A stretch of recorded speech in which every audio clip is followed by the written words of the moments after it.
We are an award-winning company. We are working in health tech. We have this device. It is a made in India device. This is called handheld spirometer. This device is connected through via Bluetooth to our app. Our company is established in 2018.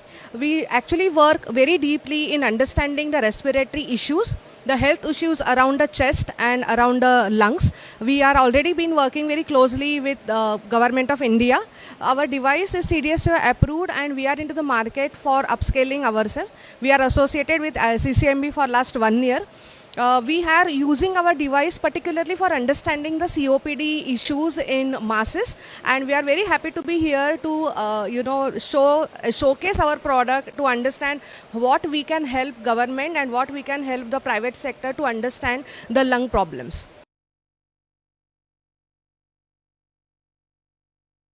So we are the product is market ready. We are already working in market. We are working through hospitals in Maharashtra region mostly.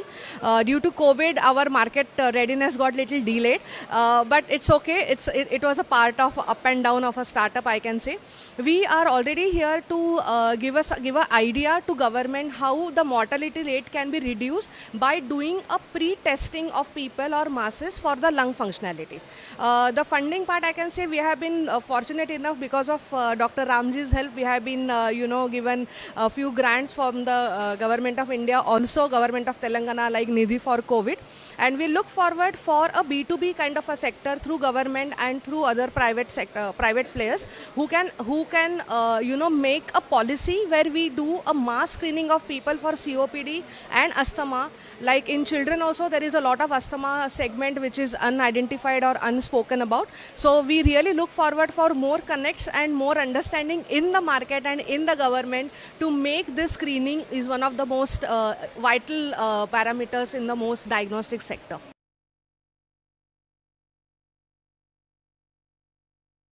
Yeah, so what we call it as a project SAVE. We have done this kind of a project in COVID in Mumbai Municipal Corporation as well. Now we are doing it under the central government, under Honorable Minister Dr. Bharti Pawar. Under her constituency in Nasik, we are going ahead with this project where we do mass screening of the people. In the mass screening, we get to know how the health is of the patient or the person who has been. And further to that, we take that person or the patient ahead for the treatment or the further diagnosis. So this device basically, sir, can do 3 type of testing. It can do a screening, it can do a mini spirometry, and it can do a total PFT, that is a total function test of the patient. This is very useful for the TB recovered patients also. So as India leads for India minus TB or India without TB, this device can help TB patients to understand how they have come out of TB, how their lungs are working after TB. And yes, COPD is a silent killer which nobody talks about. So we actually work very closely for COPD and asthma reduction.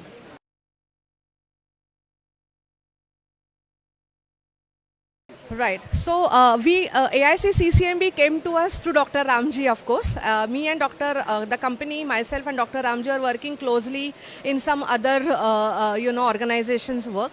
And we got this opportunity to be associated with CCMB. And I can definitely tell you one of the coolest place, even if it is the technology place, because the whole atmosphere in CCMB is so cohesive for the startup.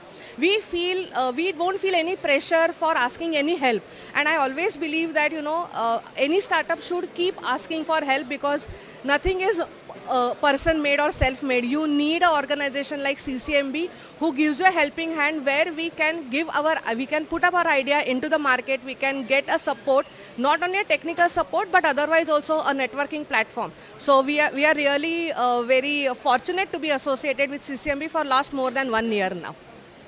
Thank you so much.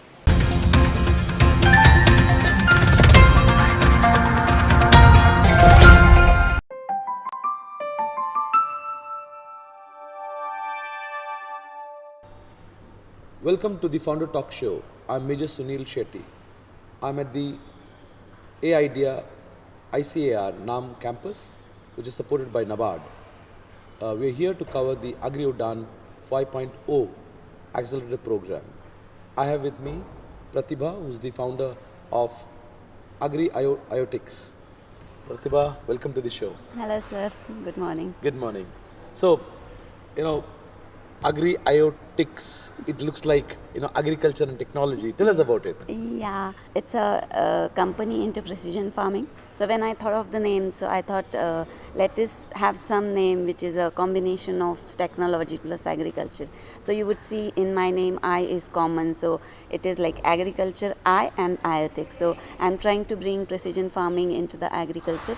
So You got to tell us more about what is. See, I had heard about precision engineering, right? Now you're talking about agriculture, you know, precision agriculture. Yeah. So tell us, So, explain us what exactly it is that. Yeah. So typically, if you see in Indian economy, so you know, like 50% of the livelihood or it comes from agriculture, but the GDP contribution is not that way. So why it is happening? Because we are still going by the conventional farming techniques. So precision farming is something which will come as a tool to the farmers. Like it is basically, you know, it collects data from your native farm and then it will help farmer. Now how it will help? So we have developed a device. So that device is, it will sit in right into your farm. It will give you all the data parameters like what is your soil moisture and what is your temperature. Then you have some canopy. So what is the temperature at canopy? What is your relative humidity? Then we take out all these parameters. We churn it out. Then we also have some forecast, weather forecast, like what will be the forecast for next 7 days. And then we give out some set of advisories like what should be your irrigation. If there is a rain, do you still need irrigation? No. Like it will be excess water. Then with this climatic condition, like today it's Yes, I wish I was thinking about it. Yeah. A device like today would have helped. Yeah. So today it's cloudy, right? So typically in grape farms, if it's cloudy, you'll start getting bugs. So it will predict, like you might get these bugs. So the farmers, they're already, they know this. Don't know what to do. Yeah. So at least they will start taking the preventive cares. So it's like a, you know, that information in hand. So we have a hardware and we have a mobile application. So even if a farmer is sitting in his home, he will get that alert. Like this is the, you know, climatic condition and what is to be done, what sprays. So we are recommending, but they can also use their own intelligence. So it's an advisory. So they can use best of it. So at what stage are you? I mean, is it at a prototype, Yeah. ideation? So, What stage are you right now? Yeah, so we already covered first two, ideation and prototype. The MVP is also like covered. So we are getting some feedback like I'm also part of some other incubation programs wherein they specifically asked us to, you know, include language specific advisories. So the product is under refinements, I would say. So we already deployed around 8 kits. It's for the trial and to take the feedback from the farmers, and we are continuously improving, and we are trying to hit the markets by March. And what's your business model? I mean, would you give this as a, would you sell the unit or you would give it on lease? How does it work? Or Yeah, so we are going to sell the whole unit. Reason being, we have, so we started with the device, okay, and so we have all the design done at our end, and we are able to give it at you know, I'll say at least 20% less what is available in the market. There are very few players, obviously, but still we are able to give at the very affordable price. And what that price would be? That will be around 45k, and the sensors. That is each device. Device. Then for an acre of land, how much would you require? So, for example, if it is a flat land, if your soil type is same, there is no slope, you can even go for 2 acre of farm, provided that you have a single crop and your irrigation schedule is same. Then you can even go for 5 acre plot. No. Are there any subsidies available on these products? Not currently? yet, because we are, subsidies not yet available because we are still under development. We are still yet to get or procure the certificates which will actually enable this subsidized rates for farmers. I mean, is there anything that you have done in your research and found that a product like this, इसको subsidy मिल जाएगा? जैसे today you buy any farmer producer, you do get some subsidies. Yeah. ऐसा होगा या you're planning to do that? Yeah, so we are in touch with couple of agriculture universities, and wherein we are trying to get but at least, you know, kind of recommendation later, like how helpful it will be. Yeah, and that will help us to put up our case more, I would say more powerful case, and then yeah, definitely we are going to try for a subsidized rate, because even for us it's very crucial that we deploy more number of units in first year. And you said one is you're going to sell the device, but you also have a service which is online where where the farmer comes to know about the weather patterns. So would you be charging? That will be in app. So would you be charging for that No, service? that is like Comes with the along device. with the device we are giving the So it's application. going to be free once they buy your No, it's device. a integrated package. Next year, you're right. So next year, along with the AMC, there will be some subscription charges because the device will still sit there, and we are also trying to understand the vibes from the market. So we did hear from the farmers that they want to have that subscription based model even for the devices, but logistic wise it's not workable because we are still in very initial stage wherein we do not have that operation workforce wherein because it's difficult to we are into precision farming and we do not want to go into that recovery business model. So that's why we have not opted for it. But yeah, I mean, if we get a great response, if we get 1,000 farmers in one village, why not? We might do that. And to roll out your business, what kind of what are your plans? Meaning, why I'm asking this is, do you see at some stage the local youth, in a district or in a village, they're becoming part of your business through being your franchisee, the AMC guys? That component is available, right? Yeah. So what we are doing now, so since it's still in a very initial stage, so we have identified at least 4 people who are already very much like MSc Agri or into agriculture, because I am a technical person, so I am looking for someone who is not only sales rep, who understand the nerve of the farmer, can talk to And them also in their technology. language and also understand the technology. So I just do not want to give this as a service offering, but I want them to use it. I just don't want like I give them in a subsidized rate and I just sit in their farm. No, it has to be useful. So yeah, we do have some 5 people whom we have shortlisted. We are talking to them, and then once we start commercializing, they will be the face of the company Or the business associates who will Yeah. be representing, taking your product and the business forward. to the farmers. Yes, And same model can be replicated other places, across. right? Yes. With 5G coming in, Yeah. will that make your product much more efficient? Okay, What can- I'll be very frank. So 5G will hit the urban area first. I still face challenges, sir. Like it's an IoT device which will have some internet Yes, connectivity. yes. You would not believe in some parts of villages, not all the networks are Yes. functioning. So yeah, 5G will help from as far as the electronics parts are concerned, as far as making the gadget fancy. But I still Practically, have to you still have to- practically, yeah, I still have to figure out. Thank you, Pavita ji. Thank you very much for joining us, and we Yeah. hope to see you, in our next show. And all the best for your commercial launch. Okay, thank you, sir. Have a good day.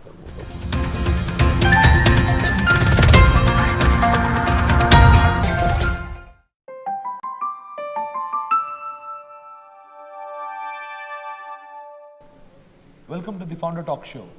I'm Major Sunil Shetty. I'm at the A-IDEA ICAR NAM campus, which is funded or supported by NABARD. We are here to cover the Agri Udan 5.0 Accelerator program. I have with me Vimal Panjwani, who is the founder of Agri Vijay. Hello, sir. Vimal, welcome to the show. Thank you, sir. Tell me about what Agri Vijay is all about. So, AgriVijay is India's first marketplace of renewable energy products for farmers and rural households, where we understand the energy needs of the farmers, recommend the solution, sell the solution, finance the solution, and then install the solution. So, we are end-to-end service provider. Whether you talk about solar, whether you talk about biogas or green energy, electric, even agtech innovations, we are bringing them on a single platform. And understanding the energy needs or the needs of the farmers, we recommend the solution, sell the solution, finance the solution, and install the solution. And we are doing it with our omni-channel touch points, which are mainly call centers in local languages, right now Marathi and Hindi, and field sales team. And our unique business model, which is called as renewable energy store business model, which is empowering the rural retailers, small rural retailers at the village level, bringing these technologies, benefits, and the products at the village level, and making them available on ground at aligned with UNSDG goals. So with this, we get to benefit. One is increasing the savings and income of the farmers, also abating GHG CO2 emission, fighting against the climate change. So as a nation, we need to contribute to the climate action movement which is happening globally. So we achieve 2 benefits with this. So We are operating from Pune, Maharashtra, and we are working right now in Maharashtra and Rajasthan, expanding in Telangana and Gujarat. Perfect. So, anything new that you bring in, there's always a challenge. Right? Yes, How yes. has been the journey for you? So journey has been quite challenging and good at the same time. The renewable energy sector is very tough sector. So even if you educate 10 farmers at a stretch for a one renewable energy product, whether it's solar, biogas, or electric, one is going to buy. So the ratio is 1:10.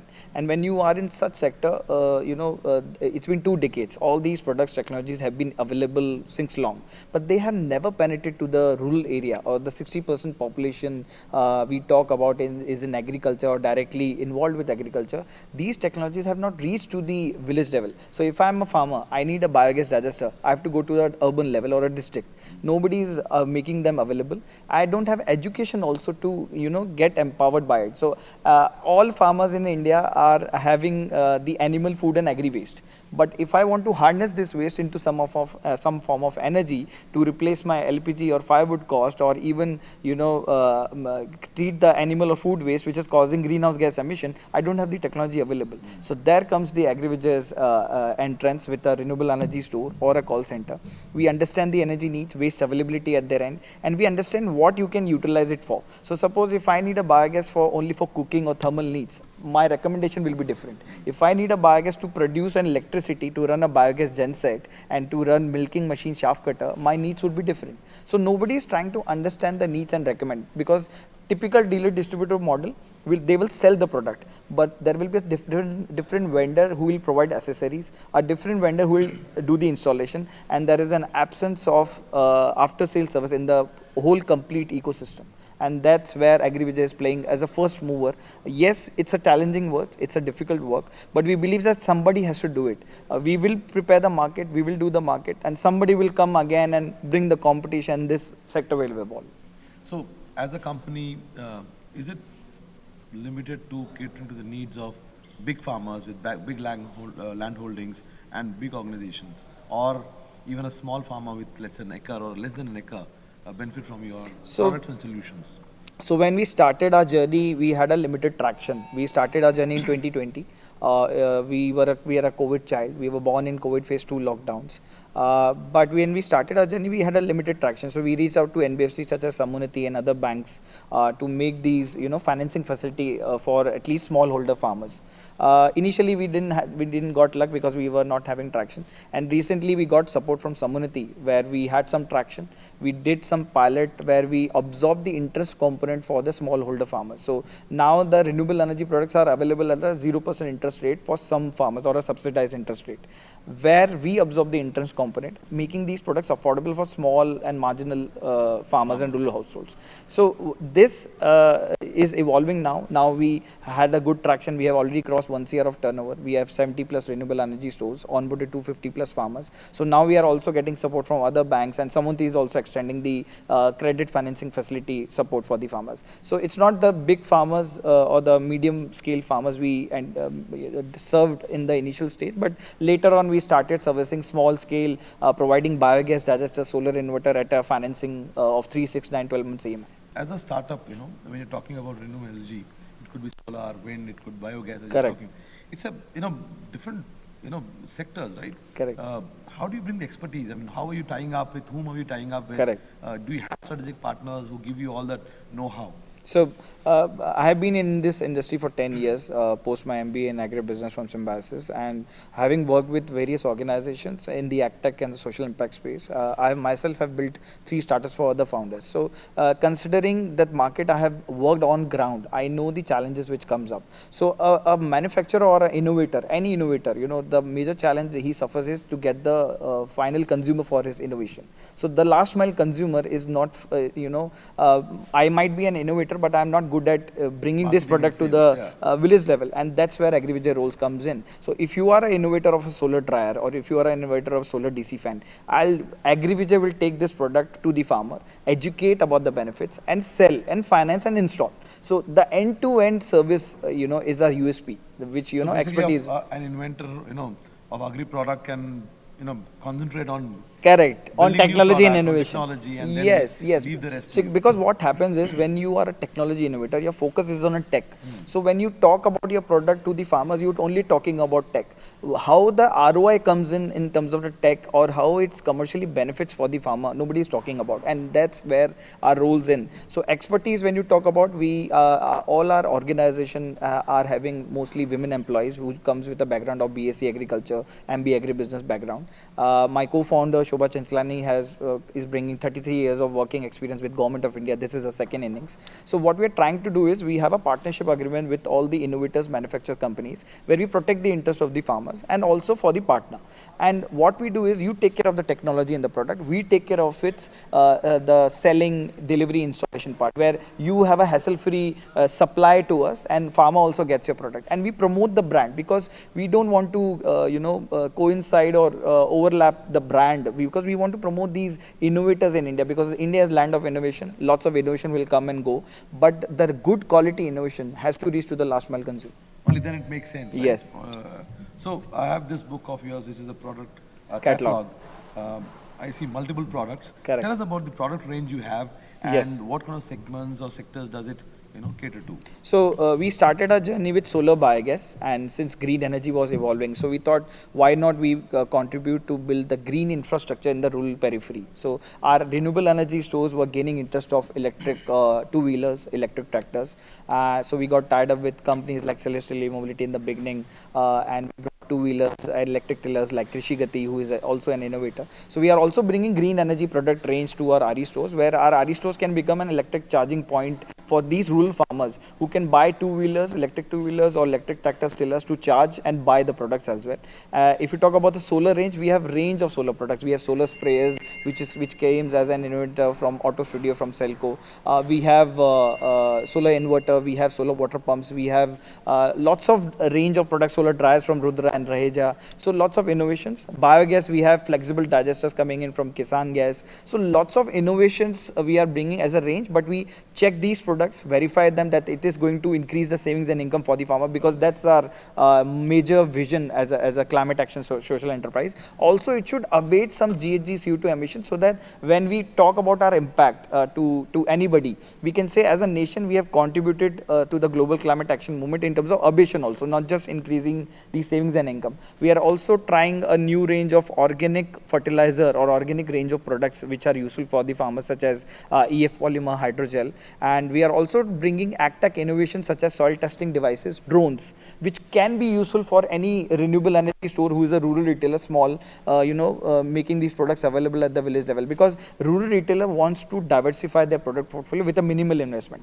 So if you are able to project 200 plus products, 35 plus partners with a minimal investment by becoming an agrivision renewable energy store, it's a very good proposition for a rural retailer, and the villages or the farmers, they get access to multiple product range, which is more important.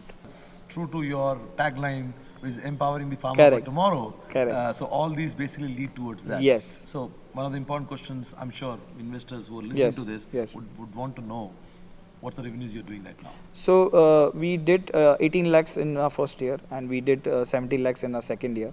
We are eyeing crossing 1 CR this year. So we have already crossed 1 CR of turnover. We have raised some funding through Startup India Seed Fund from Government of India support. We are a purely homegrown startup company with support of Atal Innovation Mission, Niti Aayog, and incubators such as Idea Naam give us wings to expand our operations in the region, where we can give access to the farmers and rural retailers to make them renewable energy stores. So we stand at a certain valuation, but we still yet to complete our ask, and we are in touch with investors to raise our funding rounds, and we look forward to grow our wings and make India Atmanirbhar Bharat. Thank you, Vimal. Thank you very much, and wishing you more power so you can empower more farmers for tomorrow. Thank you. Thank you very much. Thank you, sir.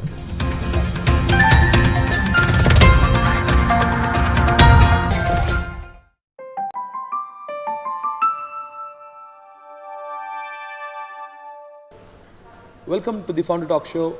I'm Major Sunil Shetty. I'm at the A-IDEA ICAR NAM campus, which is supported by NABARD. We are here for the Agri Udan 5.0 Food and Agri Business Accelerator Program. I have with me Karthik, who is the founder of Anitra. Karthik, welcome to the show. Pleasure, mine. So, Karthik, Anitra. What is Anitra? అంటే Anitra ఏం చేస్తుంది? What is it all about? Anitra is nothing but animal trading or animal traceability. It's a short form. The meaning of Anitra is graceful. మనకు తెలుగులో చూస్తే Lakshmi. So what exactly we do is we are e market place for livestock. Most of our competitors are classifiers, but we are more a marketplace like an Amazon kind of a thing. We are more a farmer centric. We help farmers to monetize their asset and help them to trade at their doorstep. Ease of trading. అంటే మీ platform మీద on your platform Sir. మనం బర్రెలు కానీ మేకలు కానీ ఇవన్నీ కొనుక్కోవచ్చు, కొనుక్కోవచ్చు, అమ్ముకోవచ్చు. అంటే for farmers and for Correct, sir. Correct, end sir. Users, Correct, by and cell life stock, అంతే కదా? అదే కాకుండా సార్ జనరల్గా మీరు చూస్తే ఎవ్రీ డిస్ట్రిక్ట్లో చాలా ట్రేడింగ్ అవుతుంది సార్. కానీ మనకి ట్రేడింగ్ అయ్యే 2 సోర్సెస్, ఒకటేమో through middle man and one is the sandy. రెండు ప్లేసెస్లో కూడా మీరు చూస్తే ఎక్స్‌ప్లాయిటేషన్ చాలా హై ఉంది sir. And farmers are losing their income. So ఇప్పుడు 30% కమిషన్ ఇదంతా మేము కట్ షార్ట్ చేసి వాళ్ళకి ఈజ్ ఆఫ్ ట్రేడింగ్ చేయడంతో పాటు వాళ్ళ దగ్గర ఉన్న క్యాటిల్ని మేము ఒక ఆధార్ కార్డ్ క్రియేట్ చేసి ఒక క్యాటిల్కి we are making them to monetize their asset. So monetization అయినప్పుడు ఏమవుతుందంటే ఆ value of the cattle or value of sheep and goat increases by 5 to 10%.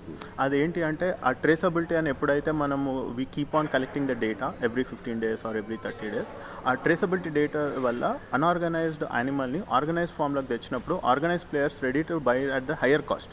So it is in a way helping the organisation, in a way helping the farmers to grow. So that is what we do, sir. So, I mean, personal experience is, Sir. I bought a cow a couple Sir. of years back, Sir.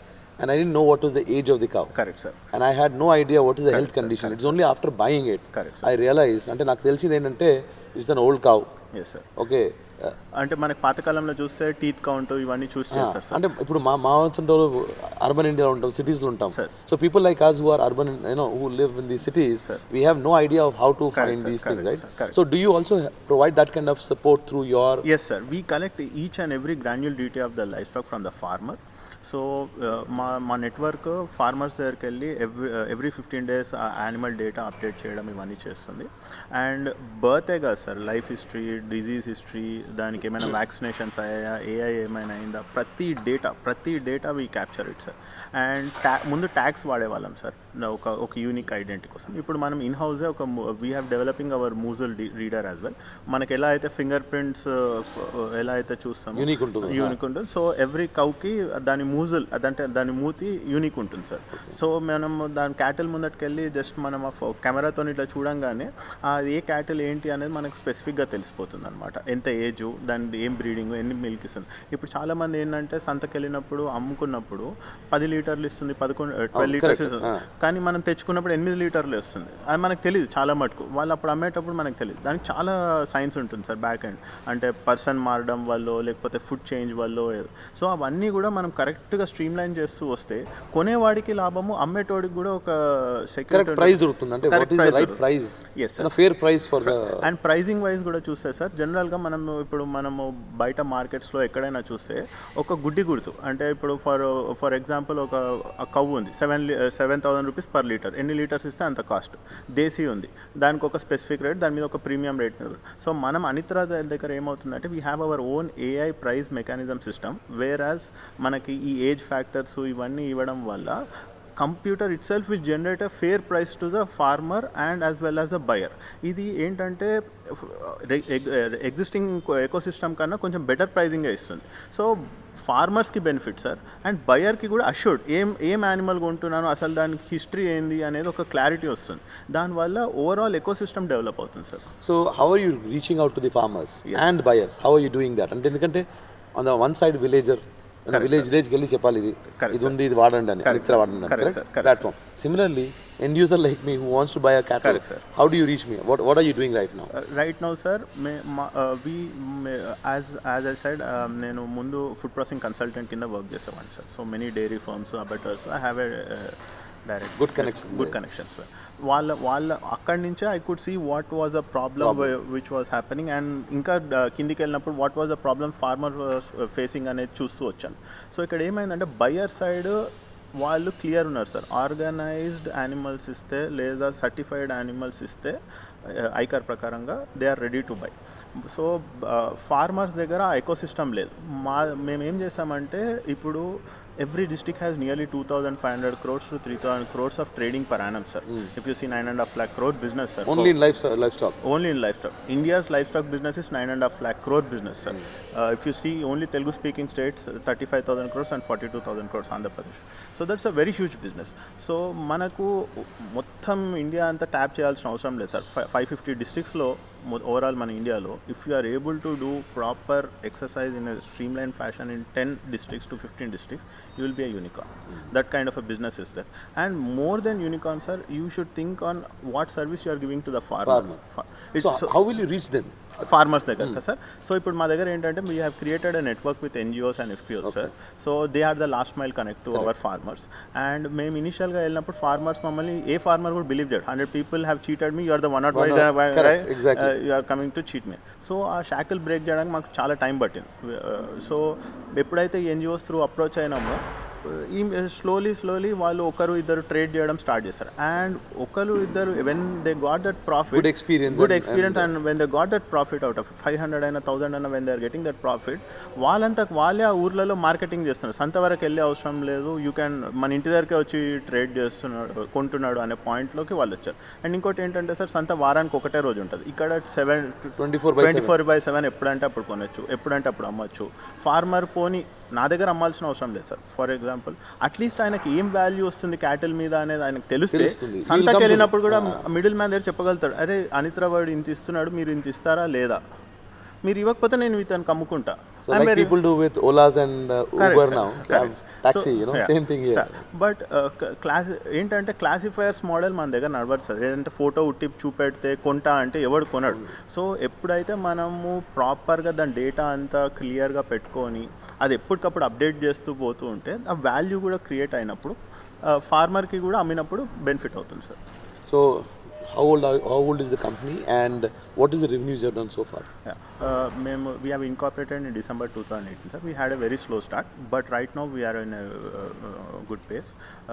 Right now we have done nearly 8 crores of GBT. In the last financial year itself, we have done 5 crores of GBT, and we have a very strong team, sir, strong mentors and strong team as well.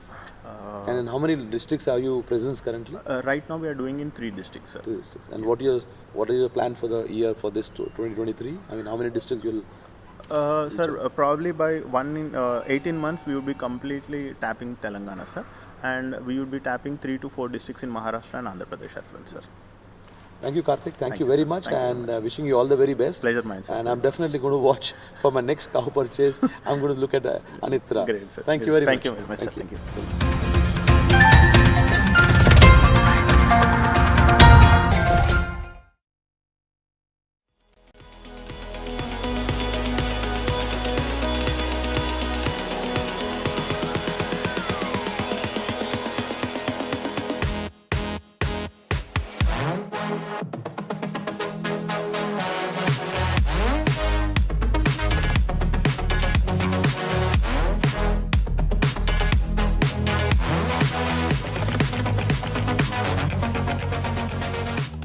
We are a core data science company, and our expertise is building knowledge integration platforms using semantic intelligence technologies.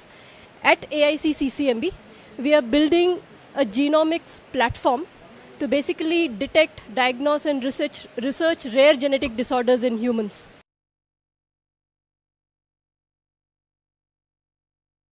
Yeah, so we have just about completed our MVP and we have launched our alpha.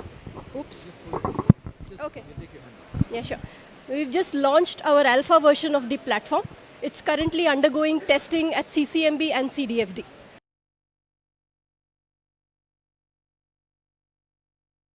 Yeah, so we've been able to raise quite an amount of funding in the last 1 year thanks to the support that we have received from CCMB. We will take roughly about 3 to 6 months to hit the market. And yeah, we've received a lot of support from AIC CCMB in terms of setting up the data contract. As you understand, our platform requires a lot of data to be able to test it across a wide range of diseases. And we've received support not only on the data front, but also from domain front. We have a lot of CCMB scientists and clinical geneticists who are actually testing our platform.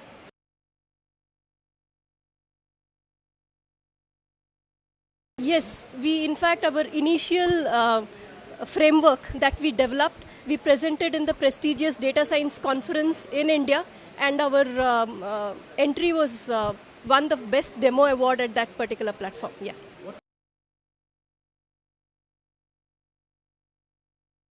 We have raised close to 1.5 crores from multiple areas. The mighty DST grant, and then there was a angel fund also that we raised. We also raised the NSTEDB grant. We are looking for another round of close to 1 or 2 crores to go further until we hit the commercial stage. Yeah.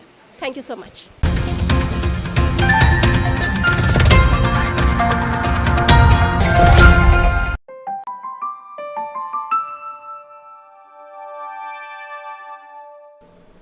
Welcome to the Founder Talk Show. I'm Major Sunil Shetty. I'm at the A-IDEA ICAR NAM campus, which is supported by the NABARD. We are here to cover the Agri Udan 5.0 accelerator program. I have with me Parag Ghosh, who's the founder of Auspice. Parag, welcome to the show. Thank you for having me. Tell us about the name. It's a combination, right? So Yeah. what does it stand for? All our employees are persons with autism. So the AU in the name signifies their effort, their dedication, and the spice is the obvious. spice. Yeah. So that's Auspice. Well, interesting. I was, reading, here, and it says it's social innovation for food. And obviously, it is all your employees are, people with autism. It requires a lot of courage as an entrepreneur to say, I will hire all my staff, people who would need, special care to get the work done, not just their lives, but also to work for you. So, bataiye, the mind, what was the idea behind? How did this all come about? It takes courage, you're right. But once you're into the game, and you understand them and you understand their feelings, their ambitions, it's no longer very difficult. It doesn't seem, And to tell you about why we are doing it this way, in the United States, where they have better data collection and reporting, 1 in 44 child is born autistic. And another report that was tabled in the British Parliament, 86% unemployment among adults with autism, which is virtually saying that this is just an unemployed community. But it shouldn't be that way. So in India, And are there any data in India? In India, the autism was recognized as a disability in 2016 under the People with Disability Act. But since then, there has been no census, maybe due to corona or other reasons. So we don't have a practical estimate of how prevalent it is. But if you take the data from where they know what they are collecting, that rate is likely to prevail in India as well. So it's a problem which is we are not aware of it. Maybe it's not a center stage discussion, but it's there. And an organization like you are coming forward and saying, no, we need to address this issue, right? Yeah, so we are addressing this issue by one, engaging in their skill development, and second, employment. So our skill development trainings range between 3 weeks to 6 months, and it depends on a person's learning abilities. So, and all of them are going to be Auspice employees once they complete the training. And as an organization, we don't have an interview process. We don't judge you for what you Obviously, are. Yeah. No, that's not very obvious, but whoever you are, whatever your skills are or whatever skills are missing, it doesn't matter. As long as you are willing to do something, we have a place for you. So that spirit leads to a very... So you're more about the spirit of the person and the skill the person brings, right? So tell us about the type of products you do. I see a range of products here. Yes, we actually do 75 different variants. So not as many spices as you can count, if I ask you by name. Yeah. So 75 different variants across 5 product lines.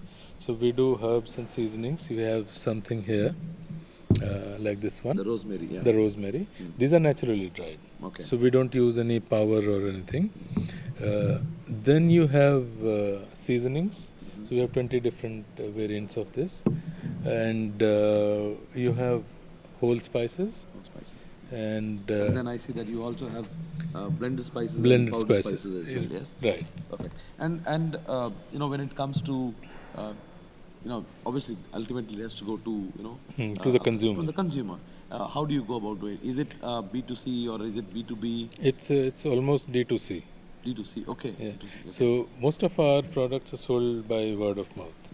You know, so by end of month, whatever we produce is gone. That's a very happy situation to Yes. be in. But then the question comes is scale. The scale will be achieved in, say, by a mix of replicating this model for a new city, new district, new town, and we try to do the same there. There also, I mean, there also you need you plan to have the same, you know, Yes. autisms. Yes, as we want to set up 100 such centers in India and few abroad as well. So that amounts to 10,000 people to be employed by Auspice. And while we do that, we also want to reach out to 1 million consumers and 100 million revenue in US dollars at a very healthy profit margin. And while you're doing all this, you're creating a social impact, right? You kind of It's doing this. yes, it's a kind of social revolution on two fronts. First, the consumer becomes aware that there are possibilities with autism, you know, and the person himself and his family, they are now included in the agri-value chain. So what happens then is they're producing something like this that has an economic value. So their economic inclusion, they have a earning, so financial inclusion, and as a consequence of both these, there is a social inclusion. We are trying to accelerate this process. So what kind of revenues are you doing currently? We're doing around 4 lakhs a month, and our target for next year is 1 CR. And by 2030, we want to do 800 CR. So this is as far as packing is concerned, processing is concerned. What about your sourcing? How do you do that? See, right now we are not very large in terms of our volumes. What we are beginning to explore is if we can explore from FPOs. FPOs and not farmers, because farmers don't have market linkages. Even if I locate you as a very good producer, you know, you are in, say, Hyderabad and I am in Delhi, how does it reach me? Yes. So FPOs provide that market linkage and other benefits to the farmer and to us also. So we will ramp this up, this procurement through FPOs in all parts of India, wherever a spice is grown. So South India is of course very important with pepper and cardamom and cloves. Northeast is also, they do the black cardamom, the bigger one, and some other very important spices. Rajasthan does dhania and jeera and all that. You know, and in between, Karnataka and the Vidarbha region is the chili king. So what we aim to do is have a footprint all over India, small processing centers, very climate friendly technology, maybe with the solar roof and kind of off-grid kind of a thing. So our present carbon emissions per employee is 0.16 tons per year per employee. Now, what is needed to stop climate change is 0.6 tons per year per employee. So we are way below. Way below that. Yeah. So we want to maintain it that way. So if we build a large manufacturing unit, big machines, maybe we can produce more, but not sustainably. Yeah. So sustainability And with is this concept, you still sure that you can scale the business as you were projecting. yes, and also because of the way we want to move forward, it's less capital intensive. You know, I don't need 600 crores tomorrow, or if it doesn't happen, then I'm in distress. So this you can scale up. So 1 becomes 2, 2 becomes 3, 3 becomes 6, 6 becomes 15. You know? So we have 8 years to create those 100 centers, and we'll be there. And each center, given your current experience, they will be profitable. All of them, yes. All of them. After the first year of setting up, we start with the training program immediately once the plant is commissioned. So that is say 6 months or 8 months hiring and all, and then you start commercial production. So what happens is this way of scaling up, it scales up with the demand. So my demand doubles, I open another one. So Thank you, Parag. Thank you very much for being on our show, and Yeah. we wish you all the very best. yeah, thank you so much. Thank you.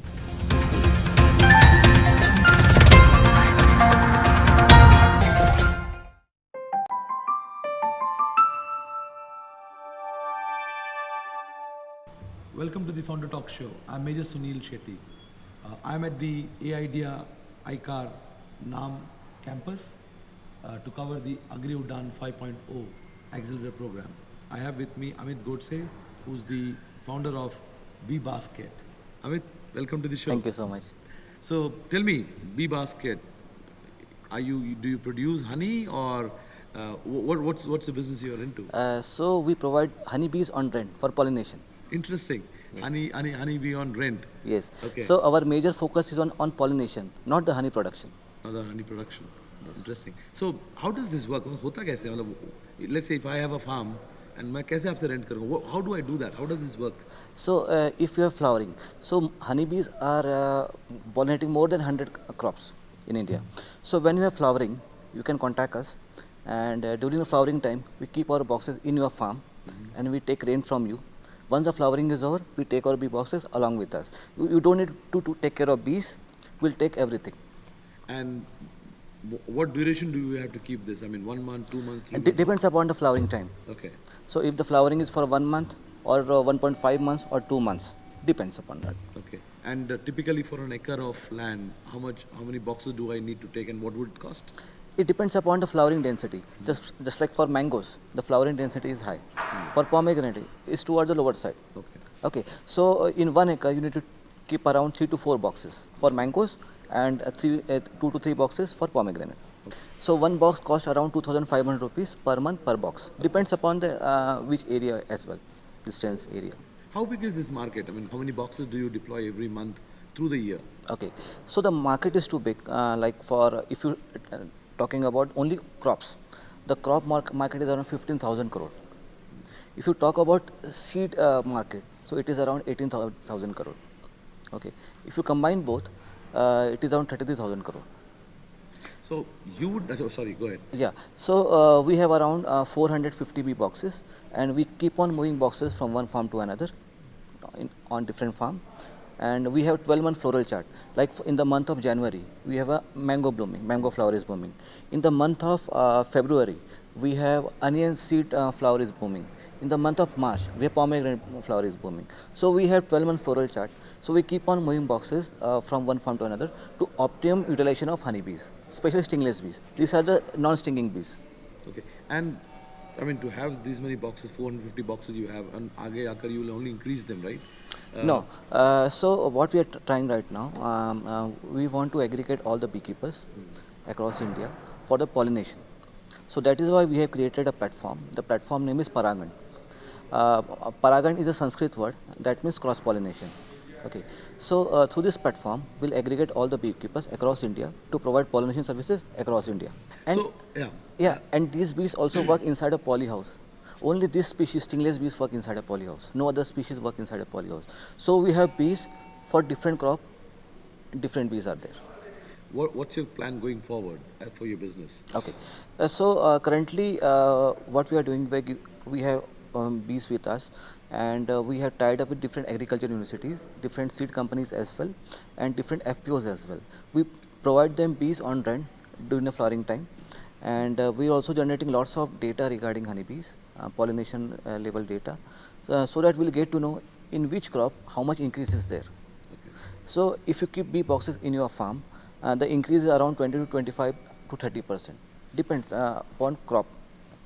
And looking forward, we are looking forward to aggregate all beekeepers, and we can have a margin model. What kind of revenues are doing right now?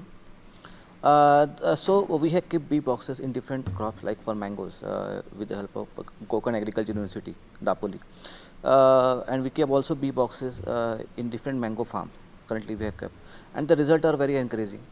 And we also kept bee boxes in cucurbit, like for cucumber, then muskmelon, watermelon as well, inside a poly house.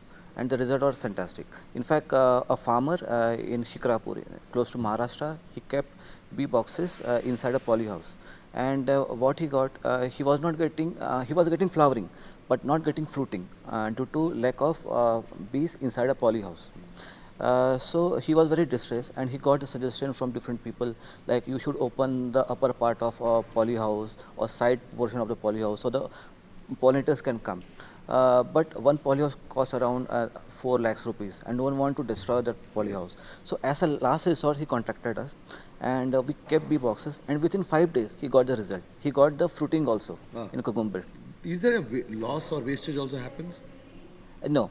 We only keep bee boxes. In fact, bees utilize pollen to optimum level. If you do it by hand pollination, if you do it by air or water pollination as well, bees are the best pollinator in this world. Among pollination, 73% pollination is done by honeybees itself. And among honeybees, stingless bees are the best pollinator because they take the pollen from one flower and put it on another flower. So Amit, as a 3 years old company, what kind of business are you doing? What kind of revenues are you doing today? Earlier we used to sell honey, and we are major into a conservation of honeybees. But later on, what I have found, honey market is a very clutter market, and we were getting lots of calls for pollination for pomegranate, mangoes, onions, seed production, and no one were catering them in a big way. So I felt like we already have the knowledge about honeybees, and this is a big market, and no one is catering. So we pivoted it to pollination market, and we have generated revenue around 31 lakhs rupees into 2022. At 23rd, we are expecting around 45 lakhs. You are currently limited to Maharashtra, or you are in other Yeah, states also? so currently we are focused in only Maharashtra-centric crops like pomegranate, mangoes, and onion seeds, and watermelon, muskmelon. Amit, there is a huge spike in urban farming, in cities. You can see rooftop, terrace gardening, people do balcony gardening. So do you have any solution for them? Absolutely. So what we are doing in cities, we are promoting bees as a pet. Many people keep cats, dog, birds. Why can't people keep bees as a pet? And these bees will help them to grow their food. Apart from that, they will get honey also, and you don't need to take care of them much. So once in a year, you just need to open the box for 2 to 3 times. That's it. And you can grow bee-friendly flora. And in cities, bees get lots of different flora. Okay, diverse flora is there. Like you are growing different flower, your neighbor is growing different flower. So throughout the year, they're getting food. So you can get honey. They will help you to pollinate your crops in urban centers. Yeah, and you are getting. In fact, it is bees are there so that you can see them every day. Okay, and good for you. That's a very interesting thought. Yeah. Honey bee as a pet. Absolutely. That helps you, grow honey and also pollinate your, kitchen Absolutely. garden. Absolutely. That's Absolutely. very interesting. And in fact, these stingless bees produce around 200 to 300 grams of honey. But this honey is highly medicinal. 1 kg of honey costs around 6,000 rupees per kg. And how much time does it take? It depends upon the flowering. The more flowers are there, the more you get the honey. They work just like a machine.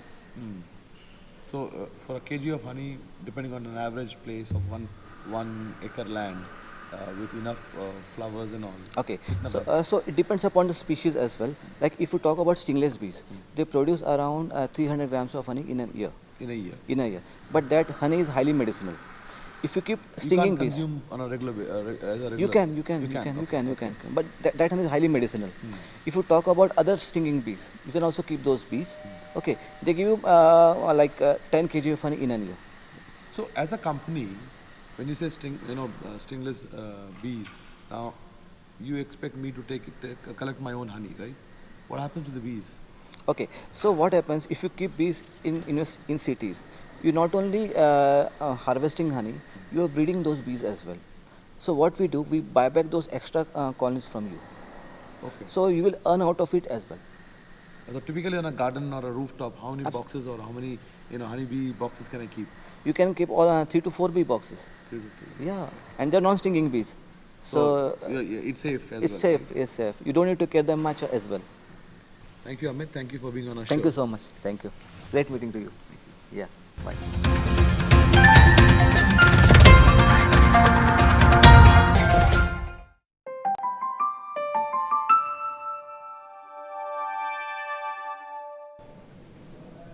Founder talk show पर आपका स्वागत है। मैं हूं major Sunil Shetty. मैं हूं ए idea ICAR नाम की कैंपस पर, और इधर अग्नि उड़ान 5.0 एक्सेलरेटर प्रोग्राम चल रहा है, जिस पे कि आज हम मेरे साथ में हैं नीतीश कुमार जी, जो कि भोजपत्ता एक अग्री बेस्ड स्टार्टअप है, उसके फाउंडर हैं। नीतीश कुमार जी, वेलकम, स्वागत है आपका शो पर। Thank you. सो आप बिहार से आते हैं जी। और एग्रीकल्चर में हैं। जी। भोजपत्ता मतलब पहली बात बताइए कि क्या भोजपत्ता करता क्या है? भोजपत्ता एक स्टार्टअप है और ये जो है आपको हमारा दूसरा प्रोजेक्ट है। मैं बायोडिग्रेडेबल बनाना बार्क प्लेट का, जो कि हम लोग प्लेट बनाए हैं, जो कि आपको बायोडिग्रेडेबल है, यानी ज़मीन में मिलेगा तो वो खाद बन जाएगा 45 डेज़ के अंदर में। तो ये प्लेट हमने बनाना बार्क से बनाया, केले के छाल से।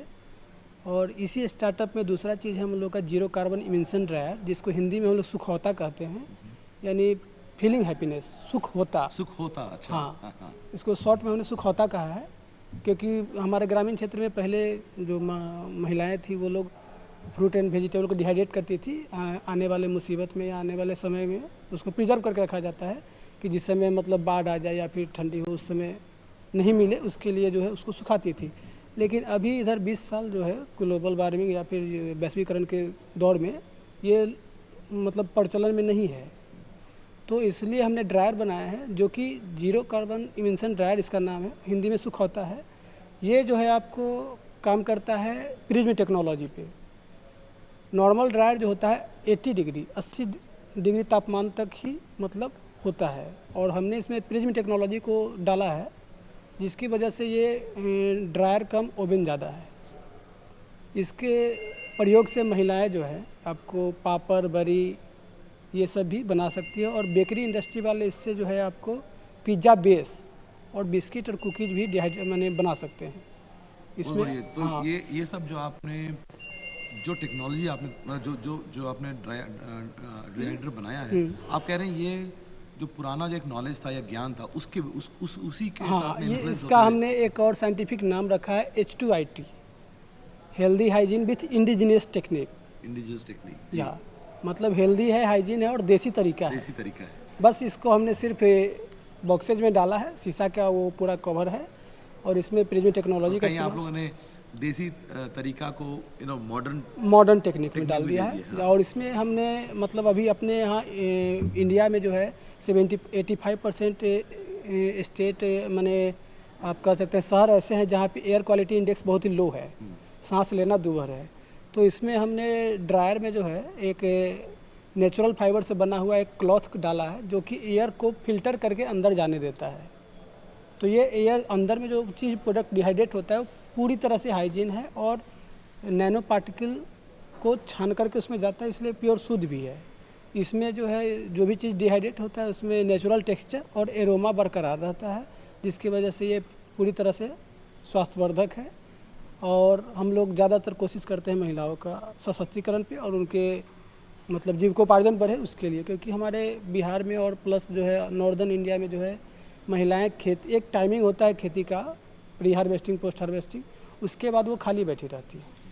तो उनको एम्प्लॉयमेंट से डायरेक्ट जोड़ने के लिए ये प्रक्रिया हम लोग लाए हैं, और इसमें ज़्यादा से ज़्यादा हम लोग अपना 87% हमारे यहाँ जो है विलेज फार्मर है, बाकी 13-14% ही मतलब बिहार में जो है आपको शहर में रहते हैं, या फिर बाकी सभी लोग ग्रामीण क्षेत्र से ही बिलोंग करते हैं।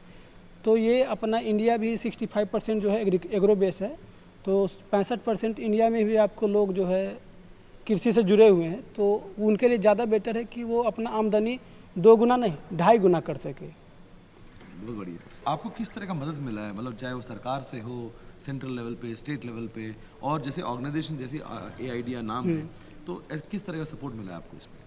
AIDEA नाम से हमको मतलब एक्सेलेटर प्रोग्राम है, इसमें हमको मेंटरशिप मिला है कि कैसे आप अपने आपको मार्केट में स्केल करेंगे, कैसे आप मार्केट में उतरेंगे, या फिर फ्यूचर प्लानिंग क्या रहेगा, उसमें क्या क्या प्रॉब्लम आ सकती है, ये सब के बारे में हम लोग को गाइडलाइन मिला है।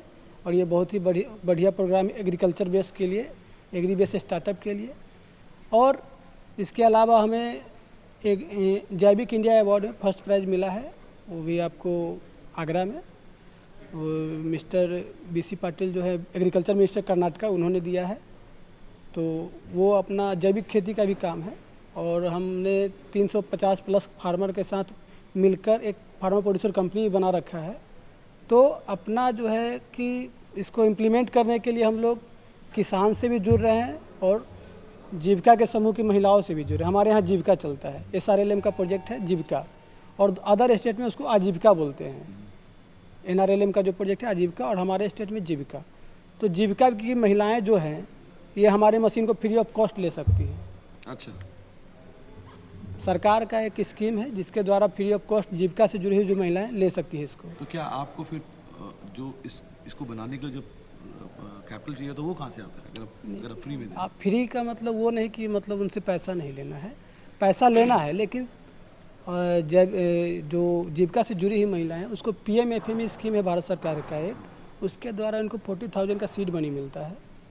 तो किसान को तो सब्सिडी पे मिलेगा नहीं मिलेगा बात का चीज़ है, लेकिन सरकार का स्कीम SHG पे है तो वो मेरा प्राइस भी मशीन का 40,000 ही है, तो वो 40,000 रुपया उनको स्कीम के द्वारा मिल गया और वो पैसा उनको लौटाना नहीं है। तो ये उनके लिए फ्री में ही होगा एक तरह से।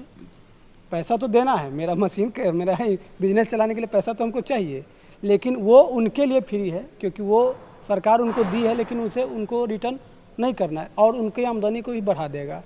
मान के चलिए अगर आप किसान हैं, खेती करते हैं तो उसमें आपका वेस्टेज जाता है, लॉसेज जाता है, तो बहुत सारे किसान जो है आपको कर्ज में डूब जाते हैं या फिर सुसाइड तक कर लेते हैं। हमारे बिहार में तो कम है पैरामीटर, लेकिन इधर आपका साउथ इंडिया या फिर महाराष्ट्र गुजरात में किसान ज़्यादा से ज़्यादा सुसाइड करते हैं। तो ये जो है अगर घर का आमदनी अभी 8,000 है और हमारे डिहाइड्रेटर से अगर कोई यूज करेगा तो पर डे 200 से 400 तक का आमदनी महिला घर बैठे कर सकती है। यानी 10 kg से लेकर के 20 kg अगर वो फ्रूट एंड वेजिटेबल को डिहाइड्रेट कर दे तो वो 200 से 400 का आमदनी एक्स्ट्रा में कर सकती है, जिससे कि उनके फैमिली में 12,000 से 16,000 के आसपास उनका मतलब रेवेन्यू बढ़ जाएगा महीने का, जो कि उनके लिए बहुत बड़ी बात होती है किसानों के लिए। तो इस वजह से जो है किसान सुसाइड और कर्ज में नहीं डूबेंगे और उनका मतलब एक स्टैंडर्ड ऑफ लिविंग भी बढ़ेगा। और हमारा माननीय मोदी जी का जो सपना है किसानों की आमदनी दोगुनी, उसी दिशा में हम तत्पर हैं और उसी पे हम काम कर रहे हैं। बहुत बढ़िया। सो ये बताइए कि अभी तक आपने कितना रेवेन्यू किया और कितने मशीन आप बेच चुके हैं? अभी मेरा पिछले साल जुलाई में इसको कॉन्सेप्ट को लाए थे, तो अभी 18 मशीन हम बेच चुके हैं और अभी ठंडी की वजह से और मशीन का ऑर्डर है।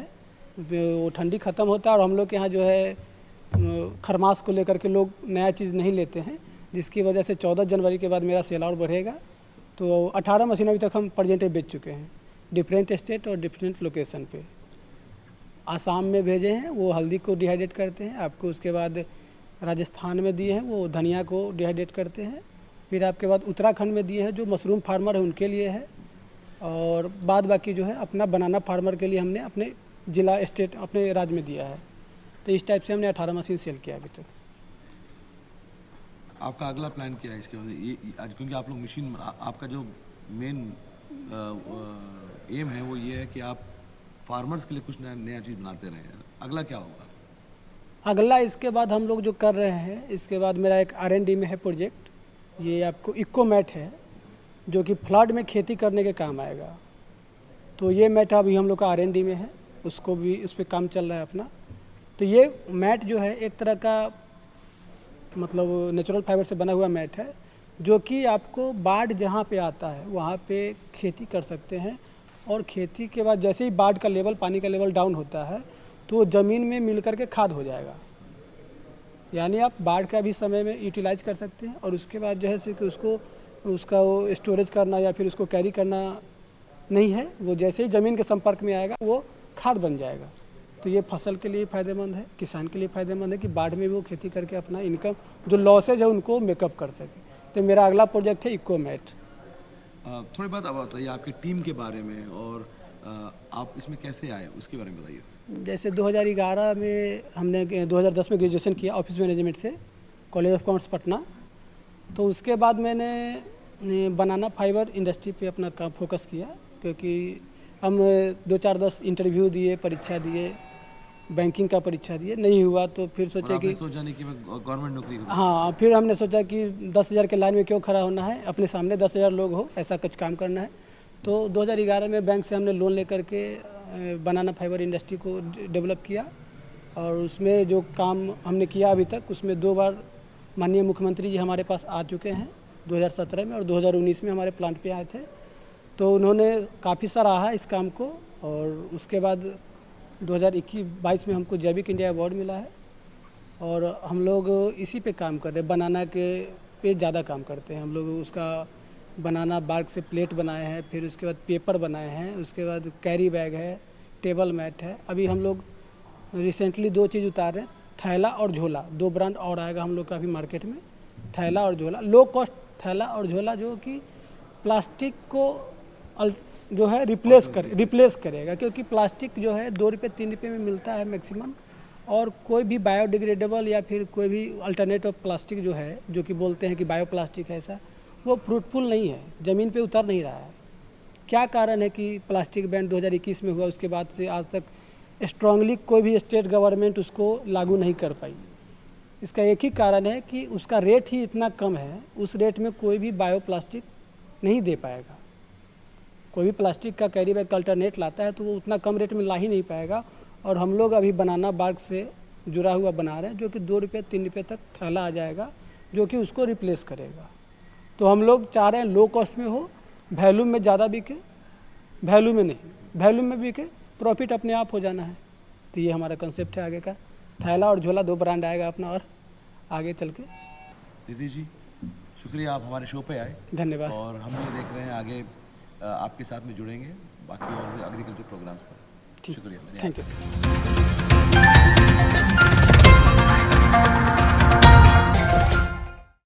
AICCCMB organized startup social event at Hyderabad. Prominent leaders from biotechnology sector addressed the gathering. Listen in.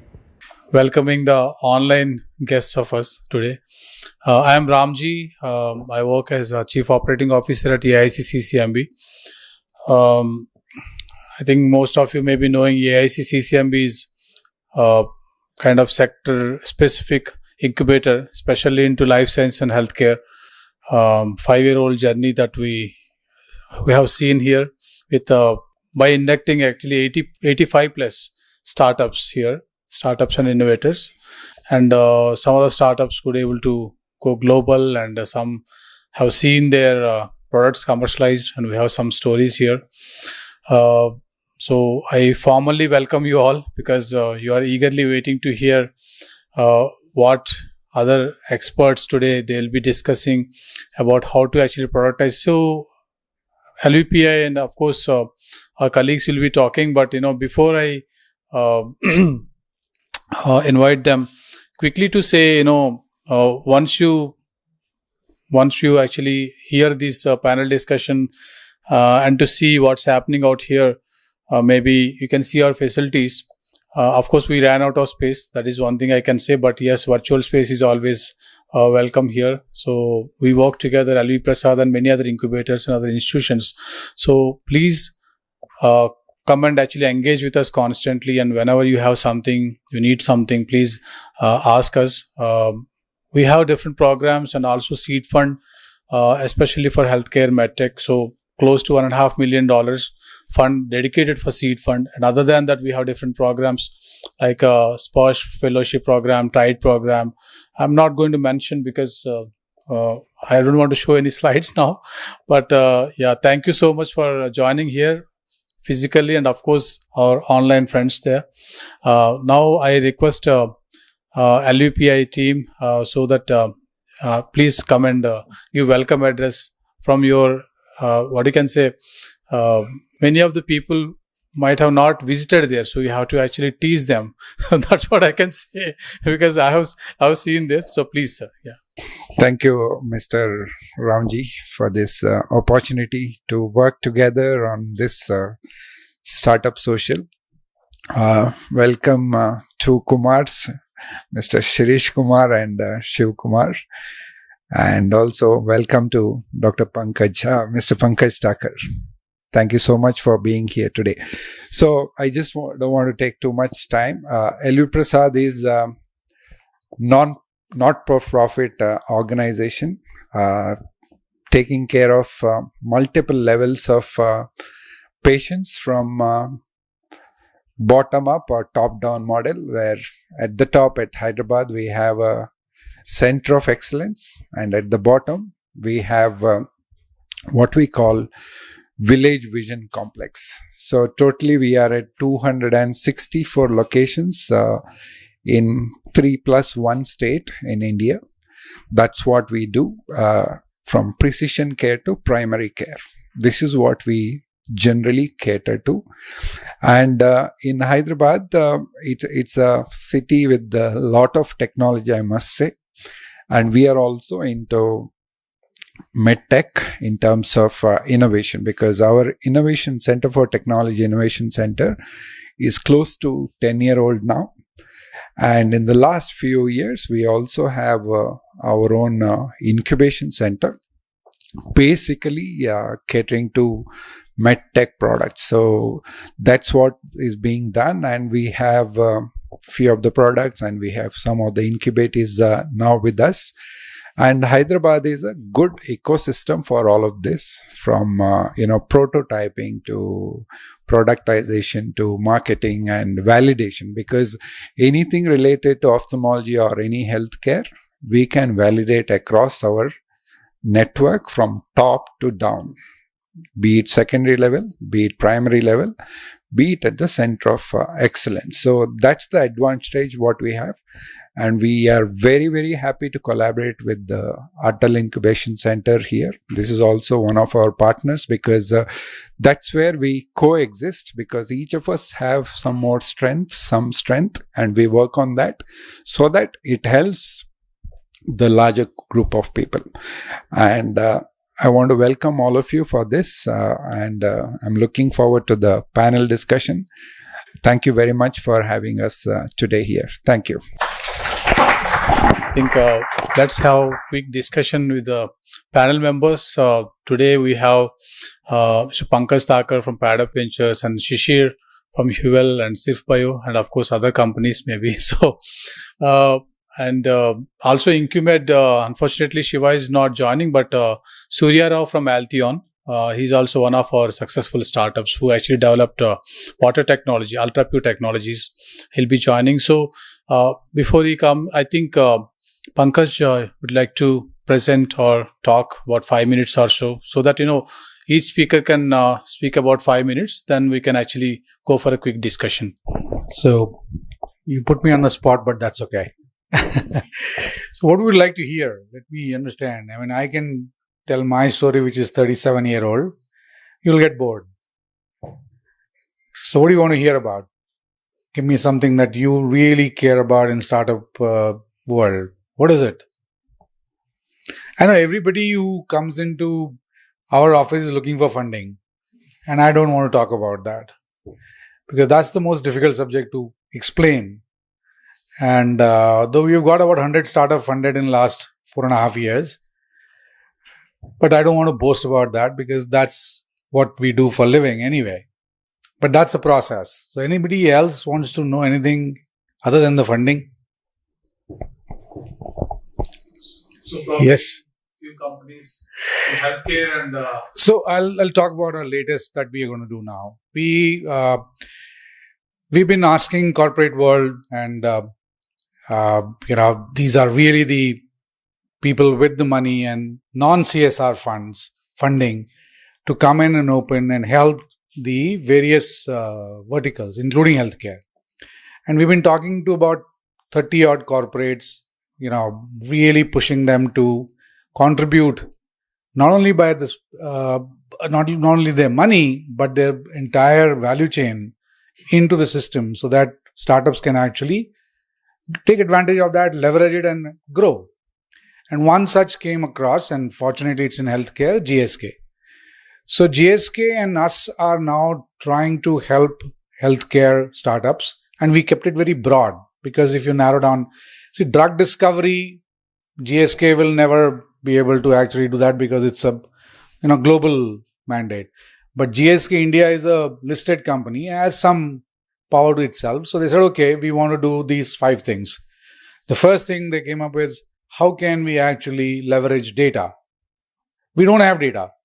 And seriously, they don't have data. They're completely opaque to the entire system. What doctor is writing to what patient, they have no clue. And from there, what it comes to chemists and what chemist gives, they have no clue. They only have clue is what they ship to their distributor and distributor gives it to retailer. And how much of that gets sold is a matter of reconciliation of inventory. But the important part, and we all understand, in tomorrow's world, data is what's going to drive any company's growth, and healthcare is no exception.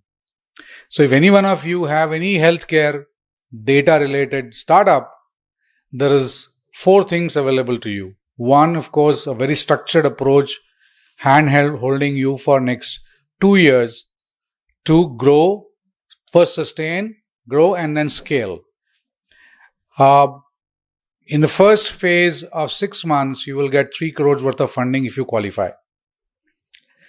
And it will be at a fair market value. Nobody is asking. There will be external investors who will validate you, and GSK is going to get a co-invest in that. That's the first thing. Second thing, you will get access to entire GSK's network if you're looking for a distribution or if you're looking to access doctors, patients. As he said, they can validate anything in ophthalmology. GSK also had certain, about 30 odd, 40 odd SKUs. They can actually help you validate those ideas into this. They have access to doctors, hospitals, and to everybody else. So that's another thing. Third thing they bring to the table is the domain knowledge. The pharma industry or healthcare industry is now really, health pharma cannot say that I am a separate than healthcare or, generic or even cosmetics for that matter. They have a lot of cosmetics products which they want to plan to launch and they don't know how to do it, primarily because they're a pharma company. They have a consumer product company which sells your, toothpaste and all that, but that's different. So that's the third thing you get is you get all the domain knowledge. Their entire team is ready to help you, handhold you, and take you. Fourth thing is they bring us PadUp in. What does PadUp do? We have created programs which will help startups go through a process of creating a customized business plan where investors can write check. That's what I said. 100 companies have actually raised money. One of the companies actually is from here, Semantic Web. You'll be surprised that we took Semantic Web through the program and they were not really interested in raising money. They got a big grant. They were very happy. So I told Dr. Asha that, look, there is a chance because our program culminates on a demo day. And there was a lot of investor interest and this team of husband and wife was not ready to take money. It took me 3 months to convince her to take money. And the day she said, okay, I'll take money, I think I need about 1 crore. And we put it on our angel group. We have an angel group of friends of PadUp. Within 1 hour, she got 1 crore. We opened at 5 in the evening. We closed at 6 in the evening. She would have actually got 3-4 crores that day. And the money is lying in a bank. She's not spending it for some reason. She's supposed to be here today or maybe meet me tomorrow in Bangalore. And, the idea is funding is actually a output of what you do. Funding is not input for what you do. People who chase money will waste time, effort. So I have been 3 times over entrepreneur. 25 years I have been doing this for a living. First time was not really a classical entrepreneur, but I used to work for HCL, came out of HCL, and all I knew was how to push boxes, right? So you're selling computers 500 rupees less, 1,000 rupees less, and we used to do box pushing. And after 5 years, I got bored and I picked up my bag and went to US and created a startup there. When I created a startup there, raised a lot of money, but because of 9/11, it just went down and under. I buried it ceremoniously and came back. Right? And that time I realized that before I saw my first term sheet, I had already knocked 50 doors in US. I used to go every day. I used to drive on the wrong side of the road, as per me, that was wrong side.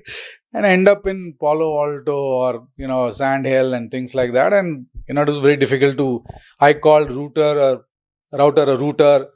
I didn't understand what schedule means because we had schedule. I didn't understand what month on month mean. Month on month, what is he saying? I don't know. How does month on month, we say month after month. Anyway, I struggled through that and I realized that it's not that the way.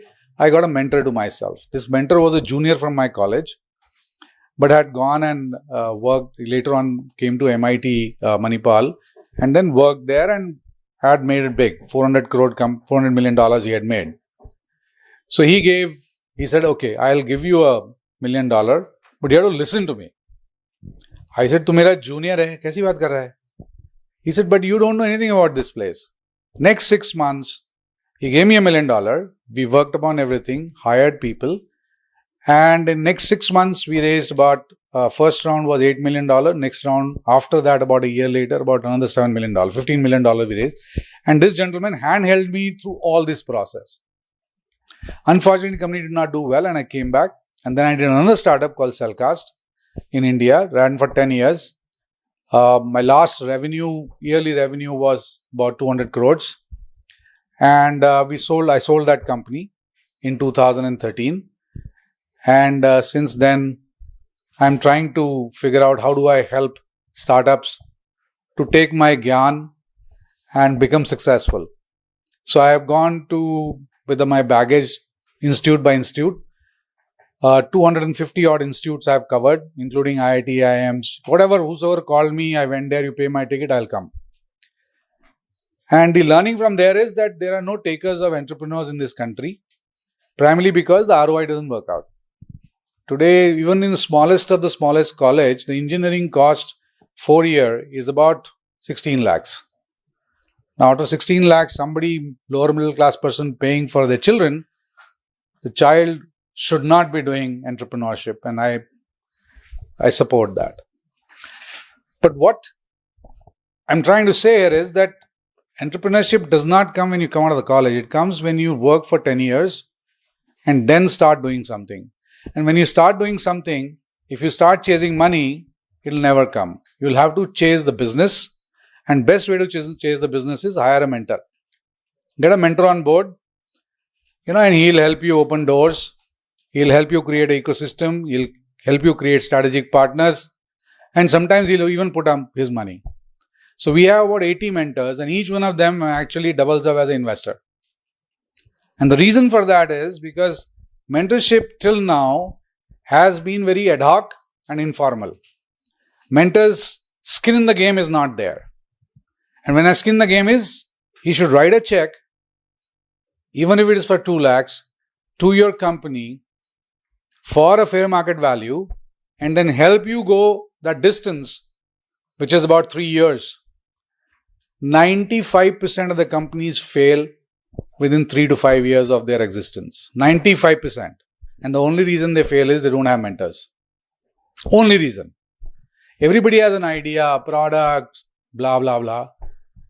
What they don't have is business. And because they don't have business, they can't get funding. And because they can't get funding, they go down and under.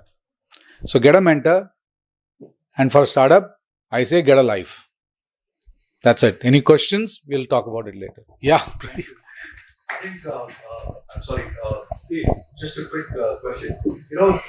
Sometimes it's also critical to know how to choose a mentor. So what would your criteria be to choose a mentor? Yeah, very good question. Actually, to choose a mentor, first of all, don't think he's a consultant. They're not going to work you. They're not going to work for you. And don't expect him or her to babysit you. A mentor is a person who has the domain and business knowledge both. It cannot be only domain. And I sit on IIT Delhi's review board and I see it every day where the professors are mentors and the startups struggle primarily because there is no business sense that actually prevails over them. So yeah, and second thing, there has to be a formal arrangement where there has to be maybe a small equity given to the mentor. And if mentor can invest, that's like icing on the cake. I think still the answer is how to choose a mentor. That's the question. So there are two things. I mean, somebody told me this long. First, look for the chemistry. If chemistry works out, math will automatically work out. I now request Shishir to please introduce yourself. To give you a brief, I started one company called RAS Life Sciences in 2008 along with my wife. She is a PhD from CCMB as well. and then exited it in 2017. We sold to Biomerio, a French company, and then started 2 more companies. One named Huel Life Sciences, which is human welfare. So no connection to China. Please don't think Huel is something which is related to human welfare. And then subsequently another company called Sirf Bio, which Hindi wala Sirf, so Sirf Bio. So we make equipment over there for biology. Other one, we make equipment, reagents. So we make end-to-end in diagnostics. We make enzymes, we make plastics, we make primers and probe, we make all for diagnostics, especially RT-PCR related stuff. Along with right now, we are also making rapid lateral flow assays. So fortunately or unfortunately, COVID struck. So we did good. So we were the largest sellers in the country. We sold around 4.35 crores of tests with completely indigenization, and we did decent. We did more than 100 crores. So we did fairly well. Last 3 years, we are doing fine. We have built a big facility, which is at Sultanpur Medical Devices Park. And currently, we have around 72 employees, which include PhDs, masters. So many, I think fortunately, once you have little bit money, you can attract good talent as well. So that's the unfortunate thing of startups, because many times when you feel that you need good people, you need money for that, and you need money, and you need actually acceptance. Mental attitude of startup guys is always why I need to pay that much, because you don't have that vision to see whether they would be really useful, or whether I can make a product out of it, or whether they can be of helpful or not. So that's one big challenge. But once you have certain money in company, so you get that confidence levels, which are definitely are worth enough to hire good people. So it's currently doing well. We are exporting. We started exports right now, and we exported to UAE, we exported to Sri Lanka, right now Philippines, and we are also getting product registered in Brazil. So that's a short success story, which lasts 3.5 years story. And currently another good part is we got through Technology Development Board award, and we also raised fund from SIDBI. So there are private investors who are looking at investing, but currently we raised from SIDBI and TDV. So that's in story. Thank you. And I request Ratnam sir, please say about the facilities, and many are excited to actually use the facility. So it's please. Thanks, Ramji. Thanks, everyone.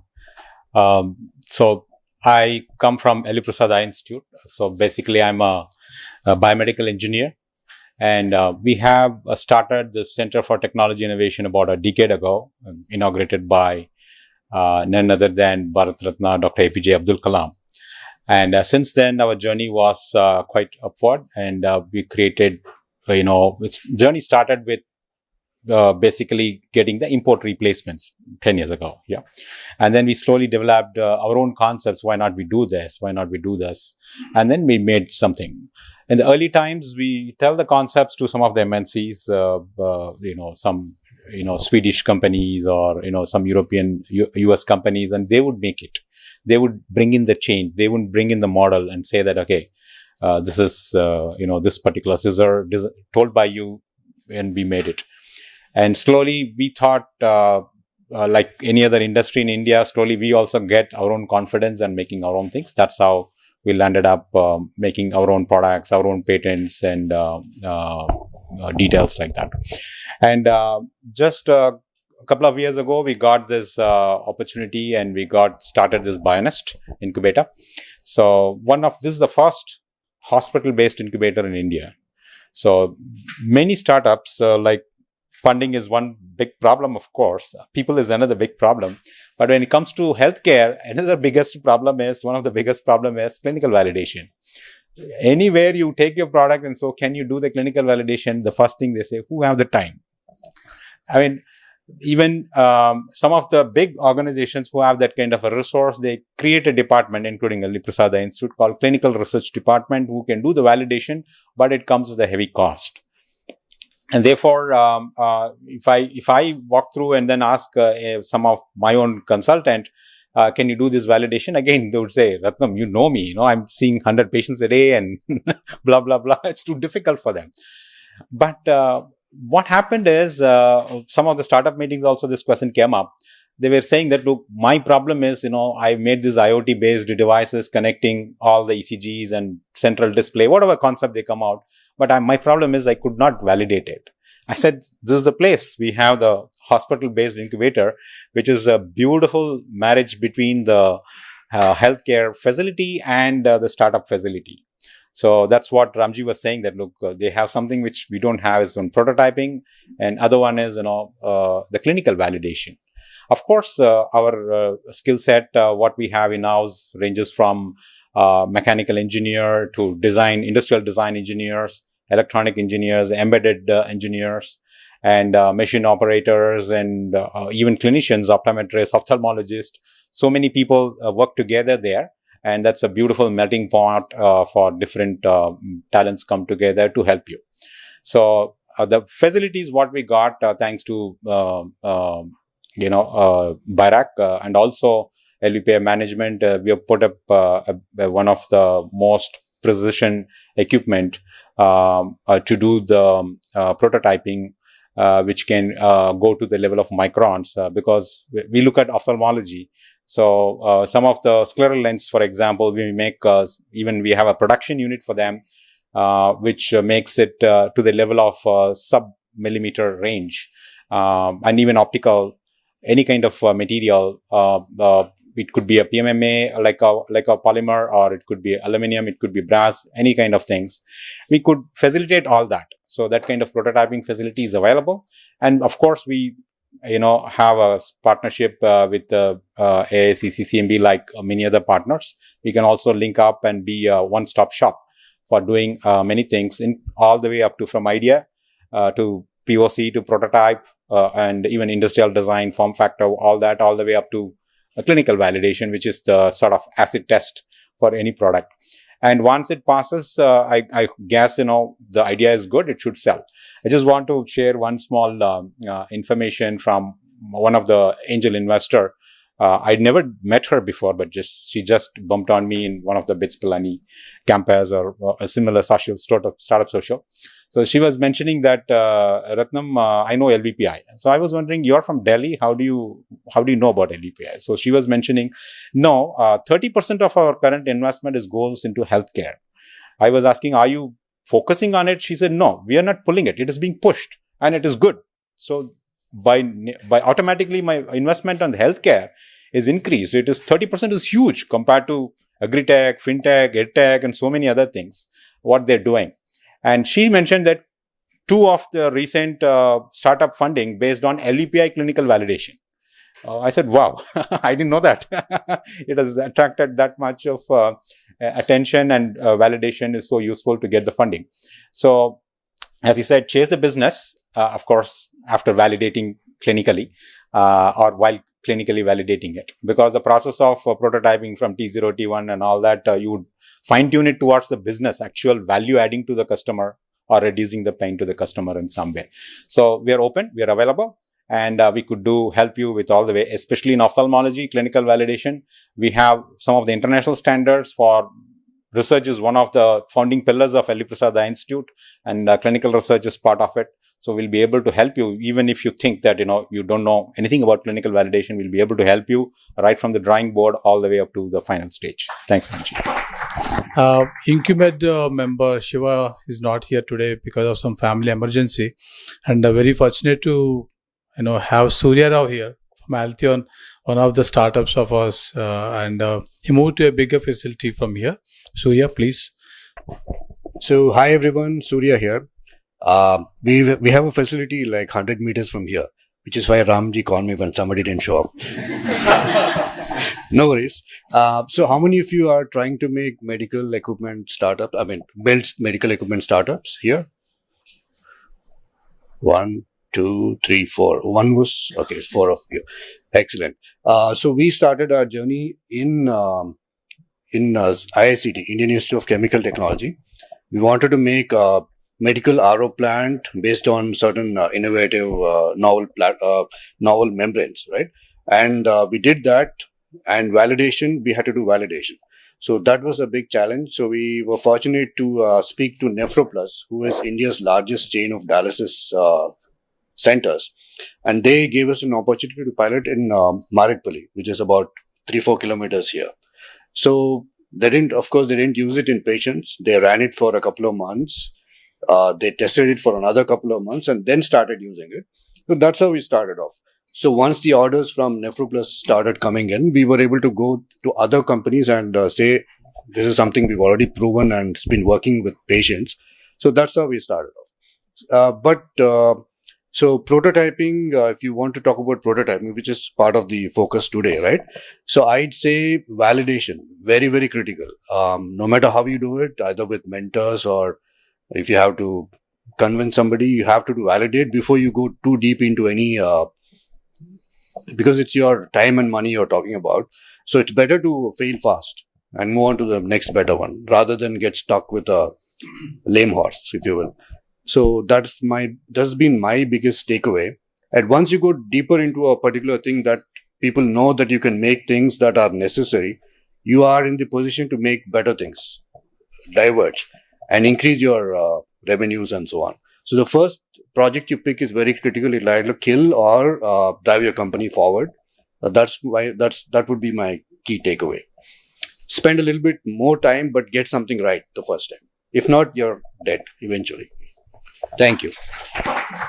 So I welcome Dr. Madhusudan, our CEO. Fortunate to join just now. I would like to hear a few words from you, Madhu. Good afternoon. I'm sorry I just missed the first 10 minutes of it. And welcome to each one of you for coming here. And then, of course, Shishir is our old friend. Surya, of course, went out of our place. And I met LV Prasad's the Bionis Center, which is fantastically equipped for a certain kind of medtech equipment. It's I think even Sadhguru is kind of hand-holding the place. And I kind of take care of AIC here. And I'm sure most of you have seen the place.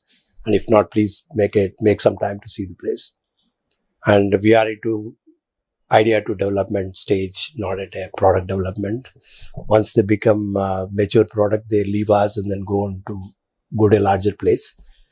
So this is what we are. And I'm sure I just leave it at that, but have a good discussion, and especially having, people with a lot of experience around. I think it'll be a great opportunity to get rid of some cobwebs. And welcome again for being here. Thank you. Few of the questions that are really bugging me to ask these couple of entrepreneurs, and of course LV Prasad. So money, of course, we have money in India, right, Pankaj? So really lots of it. So that's why let's quickly discuss on the struggles that startups generally face. I'll go first with Shishir, because 15 years before, or almost close to 15 years, because when I was at IKP, the story of Biomure, initial 60%, then to final 100% to Biomure. So that time and to now, maybe at least more than a dozen of such diagnostic kits or any other devices through SIF Bio in partnership with Incumed or any other partners. How did you kind of crack those productization? Because that is the first step. Most of the people, they know, okay, if I want to do this lateral flow device based technology, or maybe biosensing technology, any other technology, the science side, they're okay. But once you want to make something in hand, a kind of tangible thing, many of the startups are really struggling, where to go and, which can be the affordable one. So how did you crack that for your products, and what do you suggest to the innovators right now in the current generation? Yeah, I think what Surya said, I agree with that. You have to validate your idea, and And I think there's the toughest journey is to take some other's technology and work on it, rather working yourself. Because I appreciate what Surya have done, because taking a technology from Indian institutes is a big challenge, especially take it IITs or CCMBs or any institutes, because they are not tuned to those sort of industrialization. So currently what we have done is we have been in diagnostic services first before entering into diagnostics, because we understood, we worked with various kits. We have diagnostic services, and we did fairly good diagnostic services across. So we understood what are the pitfalls and what are the loopholes, and we know, and that created a good repository of samples for us to test our own kits. What are they? I mean, the loopholes. Yeah, in the sense, currently most of, I don't believe too much innovation in country. Objective is to have more import substitution. Innovation is a big buzzword to get funding, and especially without that, having that innovation word, probably funders are not that keen, or not even BIRAC guys are keen or to get a big grant or any of this. So believe that first of all, you have to believe that your product is useful for masses. See, once you create a product which is usable, money is always there. So money always follows. But objective is, first is the selection of the product. You have to select such a product where regulations are not very high, which eat away most of your money, because many of the entrepreneurs start with bootstrapping. They sell their whatever they have, assets, or I think most of them, I think the same with Surya and myself. So I think we when we started, we sold our house, and we had very little knowledge of finance. I think the finance part is very, very missing in all of the entrepreneurs. Most, and I think even those are from big financial institutions also miss the financial part. So understand, and we don't make Excels. I knew Excel only after the finishing of acquisition of one company. So getting into finance, I bought first book in 2000, I think 10 or 11, Financials for Dummies, because I didn't know about authorized capital, didn't know about paid up capital and all that stuff, acquisitions and all this was not part. So that, see, financials are the things which you need to learn more. And to have a complete planning, take more time on planning. That's what I learned during my entrepreneurial journey. Take more and more time to design, plan, execute. But that takes a long time, because those who are scientists, they are more, they jump first onto the problem, because they know that that's the easiest thing what they can do. Because planning is something which is very, very critical. Unless you plan well with all angles of technical, financial. So you have to do complete detailed project report of your own project, which we generally tend to not to do any documentation. Before starting any project, we don't do documentation at all. So most of the companies I have seen that we haven't given a complete, right from the screw to the complete device. We need to have a complete awareness of where exactly the product is and how the product looks like, or what exactly is needed. We don't have that complete cycle of events which goes into a product development, and that has to be documented before starting your project. Don't document for the sake of somebody or a funding agency, or the guy who gives you land, or the guy who gives you an incubation center. So please plan according to that. So that's the biggest learning what I feel is to have any initiation of any project. And as I said, validation is a big challenge, not only for devices but even diagnostics. Though we are plenty, we top in the list of TB, we top in the list of HIV. We don't get samples.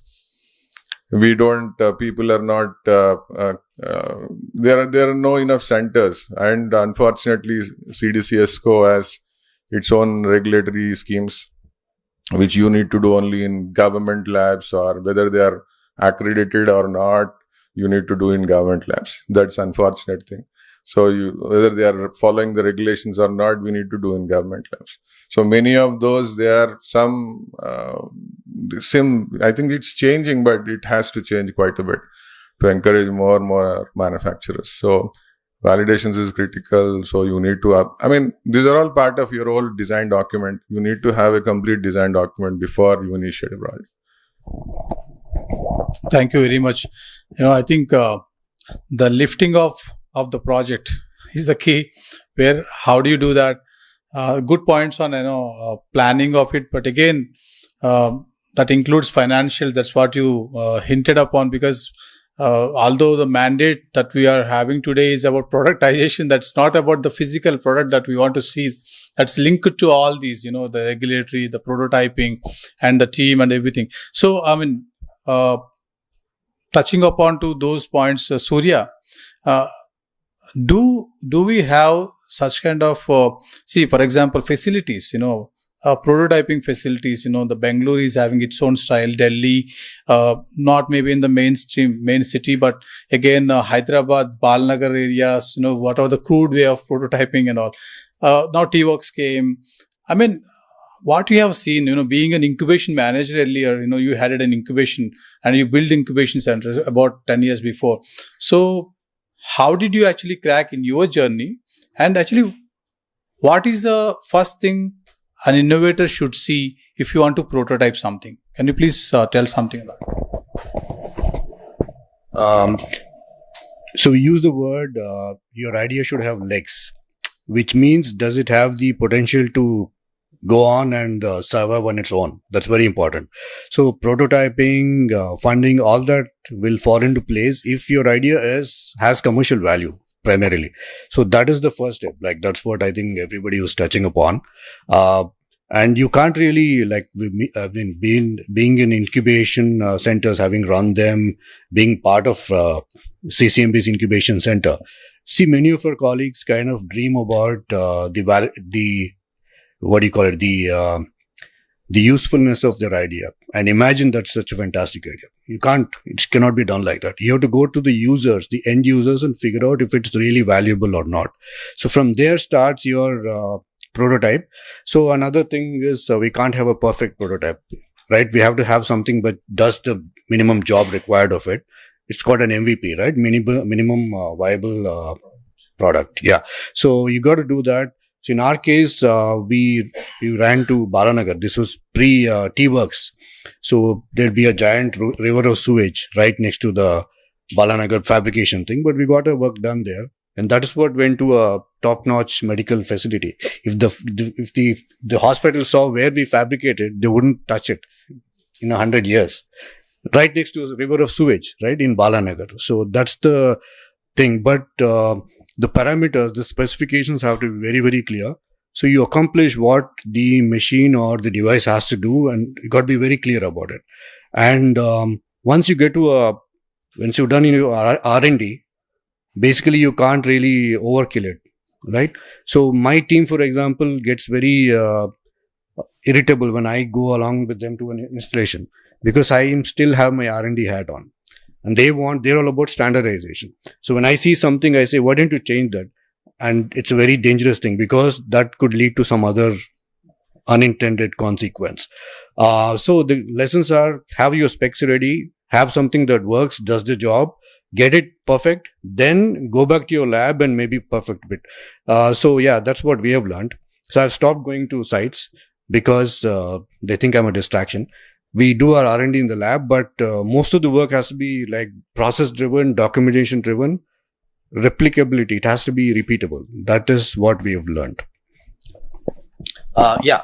So if you guys want to do the prototyping currently, there are the electronics hub is ECIL, the metalwork hub is Balanagar. There is also Cherlapalli here.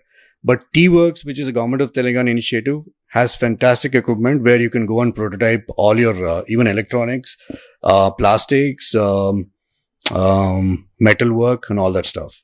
So it's much better now for people trying to make devices. So just talking on the facilities, you guys actually directed them actually how someone can actually look into. Prototype is nothing but kind of a tangible thing, but also linked to many other aspects. So coming to LVPI, as Surya is mentioning about the facilities, have you done before? I mean, I'm just a layman question. Sorry, I don't have any proper agenda of questions. What is the the ecosystem, the startups needed, or have you done kind of surveys that time? Maybe Ali Prasad, of course, having a couple of products gone global, I guess, the fantastic stories that we have. The main facility I came to know from Raghu and Vipin. So, this question is, are we really equipped enough today to do an alpha prototype? And also the regulatory challenges, for example, the industrial designs.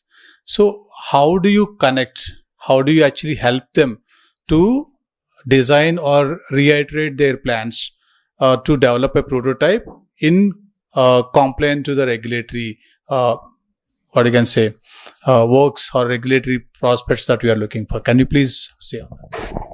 Thanks, Ramji. And you asked a couple of questions. One is that are we really equipped to do the prototype? Second one is it in line with compliance? Yeah. So the answer to the first question is it depends on what we want to do. If you're saying are we equipped to do a nanometer scale chip, then obviously no. But if you're asked, are we equipped to make a proper industrial design and proper mold for a product? Yes. Are we equipped to make a proper electronic design? Yes. Are we equipped to make a proper mechanical, well-balanced one? Yes. Different metals? Yes. Glass? Yes. Different types of polymers? Yes. I'm not just talking about L.V. Prasad Eye Institute incubator, but I'm talking that, as a ecosystem, it is very well done. In fact, in one of the past profile as a chief operating officer of a public limited company, we've acquired BTS making company from ASA. That company was in Taiwan. So we acquired that company and then we started making our own BTS at that time. So typically, the RF components would be procured from Germany and some other key chips from Japan, and assembly, would be typically done in Bangalore or assembly would be done in Taiwan, depending on where it is more viable at that time. So India is very prepared, and Hyderabad in particular is catching up very, very fast. So if you ask the ecosystem, it is available. So if you go and search even a multinational company, they have set up their shop in Hyderabad. I just received a mail yesterday from MNC in US, based out of US, doing that. They have an office, and there is one, Mr. Prasad called me, said, we can do the designs for you in electronics. I said, where are you? The entire work is done in US, but they set a shop here, right in Hyderabad, next road. So if you ask, yes, very much. For most of our needs, our ecosystem is ready. It is available, which could do. And the next one is the compliance. So the compliance is a little lucid now because there are a lot of compliance in the past also, not just healthcare, but for the sake of industry or for other things, government sort of going soft on them. They're not shutting down the shops. They're not banning the product or anything. They're given a guideline. They're given a voluntary registration. And now they just, they do a soft start or stop. In that way, it is better to the industry. Perhaps it's industry friendly. So even some of the products compliance with CE or certification are guided right here in Hyderabad. So the ecosystem is ready for any compliance, not just for Indian compliance, any compliance. Not only that, the established manufacturers like Shishir or the other people here. They not only make their own products, but they also make their assembly line available for making other products as a OEM and help them to comply with those kind of certifications. So we have such partners in the industry available who already have the CE certified product and FDA certified product, but they have the same knowledge and everything available for others to take up and use it. So ecosystem is very well available, and it can very well comply with not just Indian regulatory compliance, but even international. Yeah, that's right. Sorry. So, people come here, okay, I need this to be injection molded or maybe any 3D printed, whatever, But again, at the same time, whether you can actually advise, that's what you're telling about the partners. Okay, regulatory, maybe consultants you may be having, and they can actually guide them. Okay, this could be suitable or this may not be suitable. So I'm not having that knowledge of industrial suitability and all those terminologies I cannot use here. But whether any prototyping facility, Surya, whether they will be guiding them properly, boss, this is the way you have to go. I mean, is that the way the T-Works or maybe the prototyping facilities will be? Can you please comment on this? Yeah, I happen to have one device to be developed based on image processing, and we are developing a POCT device. I sort of figured out that probably Hyderabad, nobody is there to do that. So many things they are not at specific place. Like if I have to go for IoT based or anything like firmware types. So there's somebody sits in Bangalore, and prototype based on image stuff, somebody sits somewhere else. So objective is to get on one platform. Probably incubation centers play a major role in that. Probably advertising more and getting more road shows of what they do, because that is to be very keen for all industries, because we don't know what exactly is to be done. I'm easily approachable. I was CCAM for me, rather approaching LVPI, because I didn't know about LVPI at all. So objective is connecting the dots to the entrepreneur is very, very crucial. Probably you need to have more and more ecosystem development towards it, so that we can use the facility. And many of the startups need at very affordable price. You cannot charge exorbitant. A small device cannot cost you more than 3 to 4 lakhs max. But now the charges are exorbitant. They are more than 10 lakhs in CCAM, which I had to pay. So that should not be the case, at least for MVPs and MVPs. Oh, thanks, sir. That's a good point, because again, awareness. This today's meeting itself. When Sadhguru came up, let's do something in this. So people should know. And CCMB having its own capabilities of maybe some diagnostic samples or some diagnostic platforms, or LVPI, some prototyping. So again, with the experience of Altheon and UL or Sirf Bio kind of stories. So Pankaj, I don't want you to be left alone listening to, because money is there, right? So money is there. So in the sense, I'm sorry, just in your experience, because you already told about Semantic. Again, Semantic is our startup. So they actually enrolled with this, what's the program name? Boot Up. Yes. Boot Up. They got enrolled, and then they actually raised this fund of 70 lakhs or 1 crore, I guess. So in your experience, people come to you for money only, of course. Money majorly, but otherwise also you have such a network or mentoring platform or pool that can help them raise funds at the prototype level or in the seed level or pre-seed level. Can you please share some of the experience in that level? How the Bangalore, probably you might have seen a lot of stories in Bangalore, and any 1 or 2 cases if you can tell in comparison with Hyderabad today. So I can't really compare Hyderabad, Bangalore, because we do pan-India, right? Anybody can come from anywhere and we help them. But there are 2 case studies that I would like to say. There is a company called Ameliorate, based out of Bangalore, big grantee, and also Sparsh, I think they've got. They developed a product, and which basically with 1 drop of blood, in less than a minute, they can measure whether you have a malaria, chikungunya, or dengue, which was normally a 72-hour process. And their biggest problem was, how do they get prototype out? In concept, it was there. Big grant had come. They were using that money. But the next challenge was clinical trial. Will they get money for clinical trial? Because that expense is close to 75 lakhs.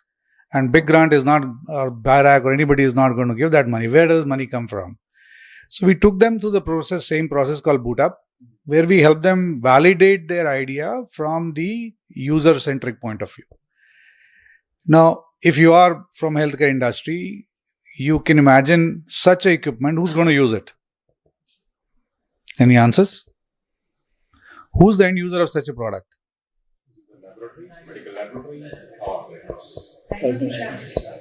Now you're all wrong. When they went there, somebody said PHCs. Yeah, exactly. So when they went into the market, they interviewed 200 doctors, about 100 pathological labs. And after that, they came and realized that pathological labs really don't want that, because that's the competition to them. They take for 3 tests and this guy is giving in 1 test and costs less than 200 rupees. Next, they went to the hospitals and hospitals showed them, hey, we don't want it. Who's going to recommend this? They went to the physicians and he said, how many you got? Because when the guy comes to me, he's looking to get, he needs to understand what has he got. So I take a drop of blood and I tell him, boss, you got chikungunya. Straight go for it. Otherwise, you first do malaria, then chikungunya, then dengue. Now, when they realized this, they were really shaken up themselves. So they came back, and then a mentor called Prabal Chakravarti. He was CEO for Boston Scientific. He's the mentor for them. He helped them devise a plan. And then we took them to investor and said, they need money. This is the scope of the work. This is the market availability. This is the revenue they can do. And before they did all that, their only way to sell was tenders. Now they suddenly realize that every physician wants to keep at least 200 of them in this thing. Imagine the market in Bangalore itself where they had 800 odd physicians. So suddenly the money poured and they came to the group and 2 crores were given to them. They are going through the clinical trial right now. And we are raising a bridge round for them for another 2 crores because of the pandemic. The clinical trial got delayed, right? And rightly somebody said here, it cost lakhs of rupees. Then they did not get a hospital which could actually sponsor them. Those are the issues. But what I'm trying to say is having a mentor along, he just opened doors for them. Which hospital do you want to go? This hospital. Okay, I'll talk to them. So the prototyping and all comes after you validated the commercial viability of the product. The prototype doesn't come before the commercial viability of the product. And then once you have a prototype, again the viability has to be done again, because that prototype has a different unit cost, different other cost related to it, put it into the market. So that will be again, you will go back and again assess that. So that was just one case which told us that, and that was probably the first case where a startup got funded even for the clinical trial. And then there is another startup that we are currently, it's a physiotherapy startup, and this is done by a college student, 2 college students, one physiotherapy doctor and another is the engineer. And they developed this product which basically can help rehabilitation process faster. It can press the muscle strength. And 16 or 17 months and they are ready with the prototype. Again, we did not do anything. A gentleman called Anil Iyer, who was the head of GSK business, he helped them walk through that process of creating a prototype and they got funded for prototype. So, again, but they first did the validation, commercial validation, whether the physiotherapy is needed, what is the market, and the innovation they did was amazing, because normally whatever is available is only available for hand. This is the strength in. Now this can measure all the muscles in your body, the strength of each and every. So the rehabilitation, the value proposition is 20 times better than that. So I think money is available. The process you adopt is right. And I completely agree with what he said. There has to be a user-centric approach and commercial validation before you even go for a prototype. Wonderful points.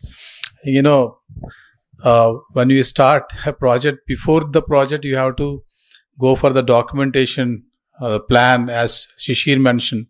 And also you have to identify the key stakeholders where you can actually help prototyping.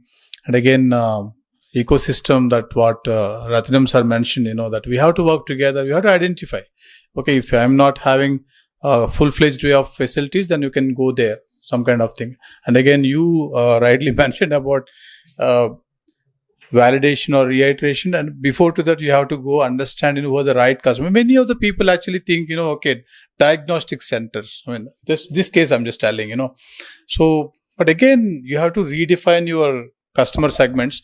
So maybe I'll ask Shishir one more question actually, because medical devices or diagnostic, any other such tangible products or maybe intangible even. For example, we have software-based SAMDs, for example. A lot of pathways to clear, and Shishir cracked some of the regulatory challenges in India. And Shishir, can you please tell one case of, your products, for example, the normal centrifuge that you developed along with Incumed, or maybe as a kind of advisory by the Incumed, whatever. So kind of 3-4 steps that are the challenges that you faced so that you could able to achieve that. Can you please tell as a case study?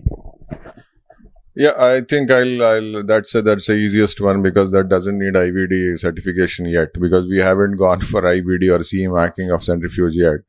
But I think identification, what I said is the design itself, if you can identify which category or which class of products they fall into. In the planning itself, you can incorporate those line of activities, because right now guidelines are very clear. Even Amazon sells the MDR 2017 CDCSCO guidelines. It is not, earlier it was very difficult to even identify a guideline to find out what is guideline suitable for our product. So currently even you get book anywhere, and now earlier the expertise of QA lied in those who have information. So right now it is not so. Right now information is more on public domain, so you can understand whether it falls in class A, class B, class C or D. So which classes of, then based on that you can plan, and IS consultants do help, but majority should come from yourself, and you should understand the complete documentation. I think purely it all, because we are very poor in documentation, which I do get from every industry. We are very poor in documenting what we do. So if you document it in a logical traceability with all proper controls, then you can crack any CDCSCO, CDSCO regulatory clearances. That's not a big challenge these days. Objective is to identify which class of products you'd fall. And in that, I think one technique, apart from financial mentorship, you should also have technical mentorship. Without having a technical mentorship, finally you end up in saying that was, after a while, probably I would have done so and so. And because startups' vision is limited, so the mentors' visions are more deep in the markets. So they understand the viability of the product, and technically, if there is to be changed initially, that has to be changed initially itself. Because once you make a product, then it becomes a big challenging task for you to, any change would attract your regulatory clearances. So identify those, and mentorship plays a crucial role. So that I think both technically and financially, irrespective of it, probably another thing is probably association of industries with different industries. Definitely people like GSK, what he's talking about, that makes more sense. So they have many good understanding. I only apprehension startups do have is if you talk about the data, who owns the data? So that becomes a big challenge, because once you start sharing data and information to big companies, startups have no role. So that's a sort of apprehension any startup would have. They don't want data. They want platforms that can help them get their own data. Okay. They don't want data. Okay. So, but many of them is the IP sharing, which actually worries more of the startups. That's why we put in the middle. Yeah, I think that's very good point. And I think there are fairer now. You have multiple opportunities. Startups can grow much faster, but collaborating with each other makes more life easier. That's actually within your community itself, within your startups itself, you can collaborate and work together, you can get the product out quickly. So ultimately, what it counts is what you have. If you don't have any prototype with you and still claim that you do want to proceed further with validations and all that stuff, doesn't make sense. So until unless you collaborate and do work together, probably you can attract better grants as well. Thank you, Shishir.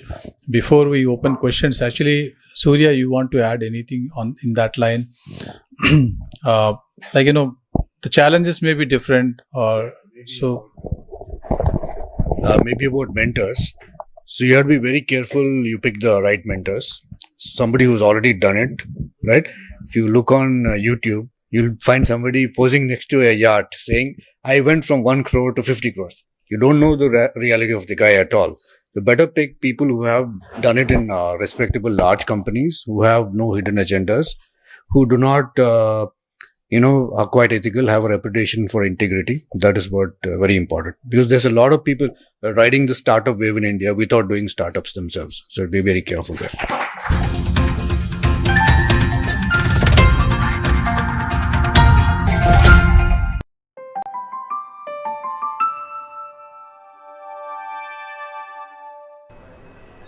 Welcome to Founder Talk Show. I'm Major Sunil Shetty. I'm at the A-IDEA ICAR NAM campus, which is supported by NABARD for the Agri-Udan 5.0 Accelerator Program. I have with me Shruti Rao, who is the founder of Convocation Lab, which is into agriculture space. Yeah. Welcome to the show, madam. Thank you so much, Mr. Shetty. So, tell me, tell me about the company. What do you do? What is it into? You're manufacturing certain agriculture machines, right? Yes. Tell us about that. Yeah. So, as you know, Convocation Labs. Convocation means contrive and innovate. Contrive is create something new and design. So we are travelers, go around, and then when we saw, like my other co-founder, my spouse also, we saw that Indian farmers have small land holding. They can't go for bigger machinery. So why not make something for them, and definitely for an agriculture ecosystem. So that's how the idea came. And your machine, is it for any specific product? मतलब क्या आप किसी एक product के लिए बनाते हैं या सभी के लिए बनाते हैं? और अभी currently जो आपका machine वो क्या करता है? तो हमारी जो कंपनी है वो अलग अलग प्रोडक्ट बनाएगी, लेकिन हमारा जो फर्स्ट प्रोडक्ट है उसको हम बोलते हैं कैली एक्सट्रैक्ट. कैली एक्सट्रैक्ट, अच्छा. तो कैली एक्सट्रैक्ट बेसिकली क्या है? ड्राई रेड चिली का if you see calyx and stem है. तो calyx and stem is basically adulterant to the red chilli. उससे उसका कलर और उसको फंगल अटैक्स होने के चांसेस ज़्यादा हैं. तो इसका स्टोरेज शेल्फ लाइफ कम हो जाता है. तो फार्मर्स के पास उनके वो रखने के लिए टाइम कम होता है. So what generally they manual होता है, they do it, remove it. तो आप जो कह रहे हैं कि मैं आपका ये रेड चिली लेता हूँ, आप ये कह रहे हैं कि अभी जो करंट प्रैक्टिस है उसमें फार्मर जो लाल मिर्च है इसको अपने सूखी मिर्ची जो है इसको एक ऐसे ही पैक कर देते हैं, जिसकी वजह से कलर भी चेंज हो जाता है और फंगल अटैक होता है. और उसकी वजह से क्या होता है कि कॉस्ट भी कम हो जाता है, कलर चेंज हो गया, उनका ग्रेडिंग कम हो जाता है. ग्रेडिंग कम हो जाता है, पैसा कम मिलेगा उसके लिए. एंड आप देखेंगे कि जब प्लास्टिक कवर में स्टोर करते हैं तो ये पोक करके बाहर निकल जाएगा ना, मॉइस्चर से भी खराब हो सकता है. तो उससे भी खराब हो जाता है. एंड इसके अलावा मतलब आप कह रहे हैं शेल्फ लाइफ भी कम हो जाता है. तो आपका जो एक्सट्रैक्टर है वो बेसिकली ऑटोमेटिकली इन दोनों को अलग कर देगा, जिससे कि आप उसको बिना स्टेम के पैक कर सकते हो. सो बेसिकली हमने एक मशीन बनाई है जो 36 चिलीज़ पर सेकेंड मतलब प्रोसेस कर सकता है.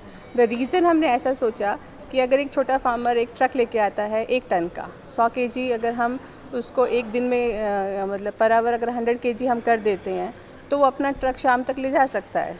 तो जो हमारा मशीन है वो छोटे फार्मर्स के लिए हेल्पफुल इसलिए क्योंकि हम जहाँ पे वो कोल्ड स्टोरेज या जहाँ पे हमारी रेड चिली स्टोर करते हैं हम वहाँ इंस्टॉल करेंगे. वो लोग अपना ट्रक लाएंगे, पे एंड यूज़ के हिसाब से कर सकते हैं, उनको खरीदने की ज़रूरत नहीं है. तो मतलब आपका बिजनेस मॉडल में आप बेसिकली कोल्ड स्टोरेज के पास B2C एंड B2B दोनों वाला B2C एंड B2B दोनों ऑप्शंस रखेंगे. तो मतलब आप मशीन भी बेचोगे, साथ में जो छोटे फार्मर जो नहीं खरीद सकते उनके लिए it is they can use pay and use. Correct. So again वो बात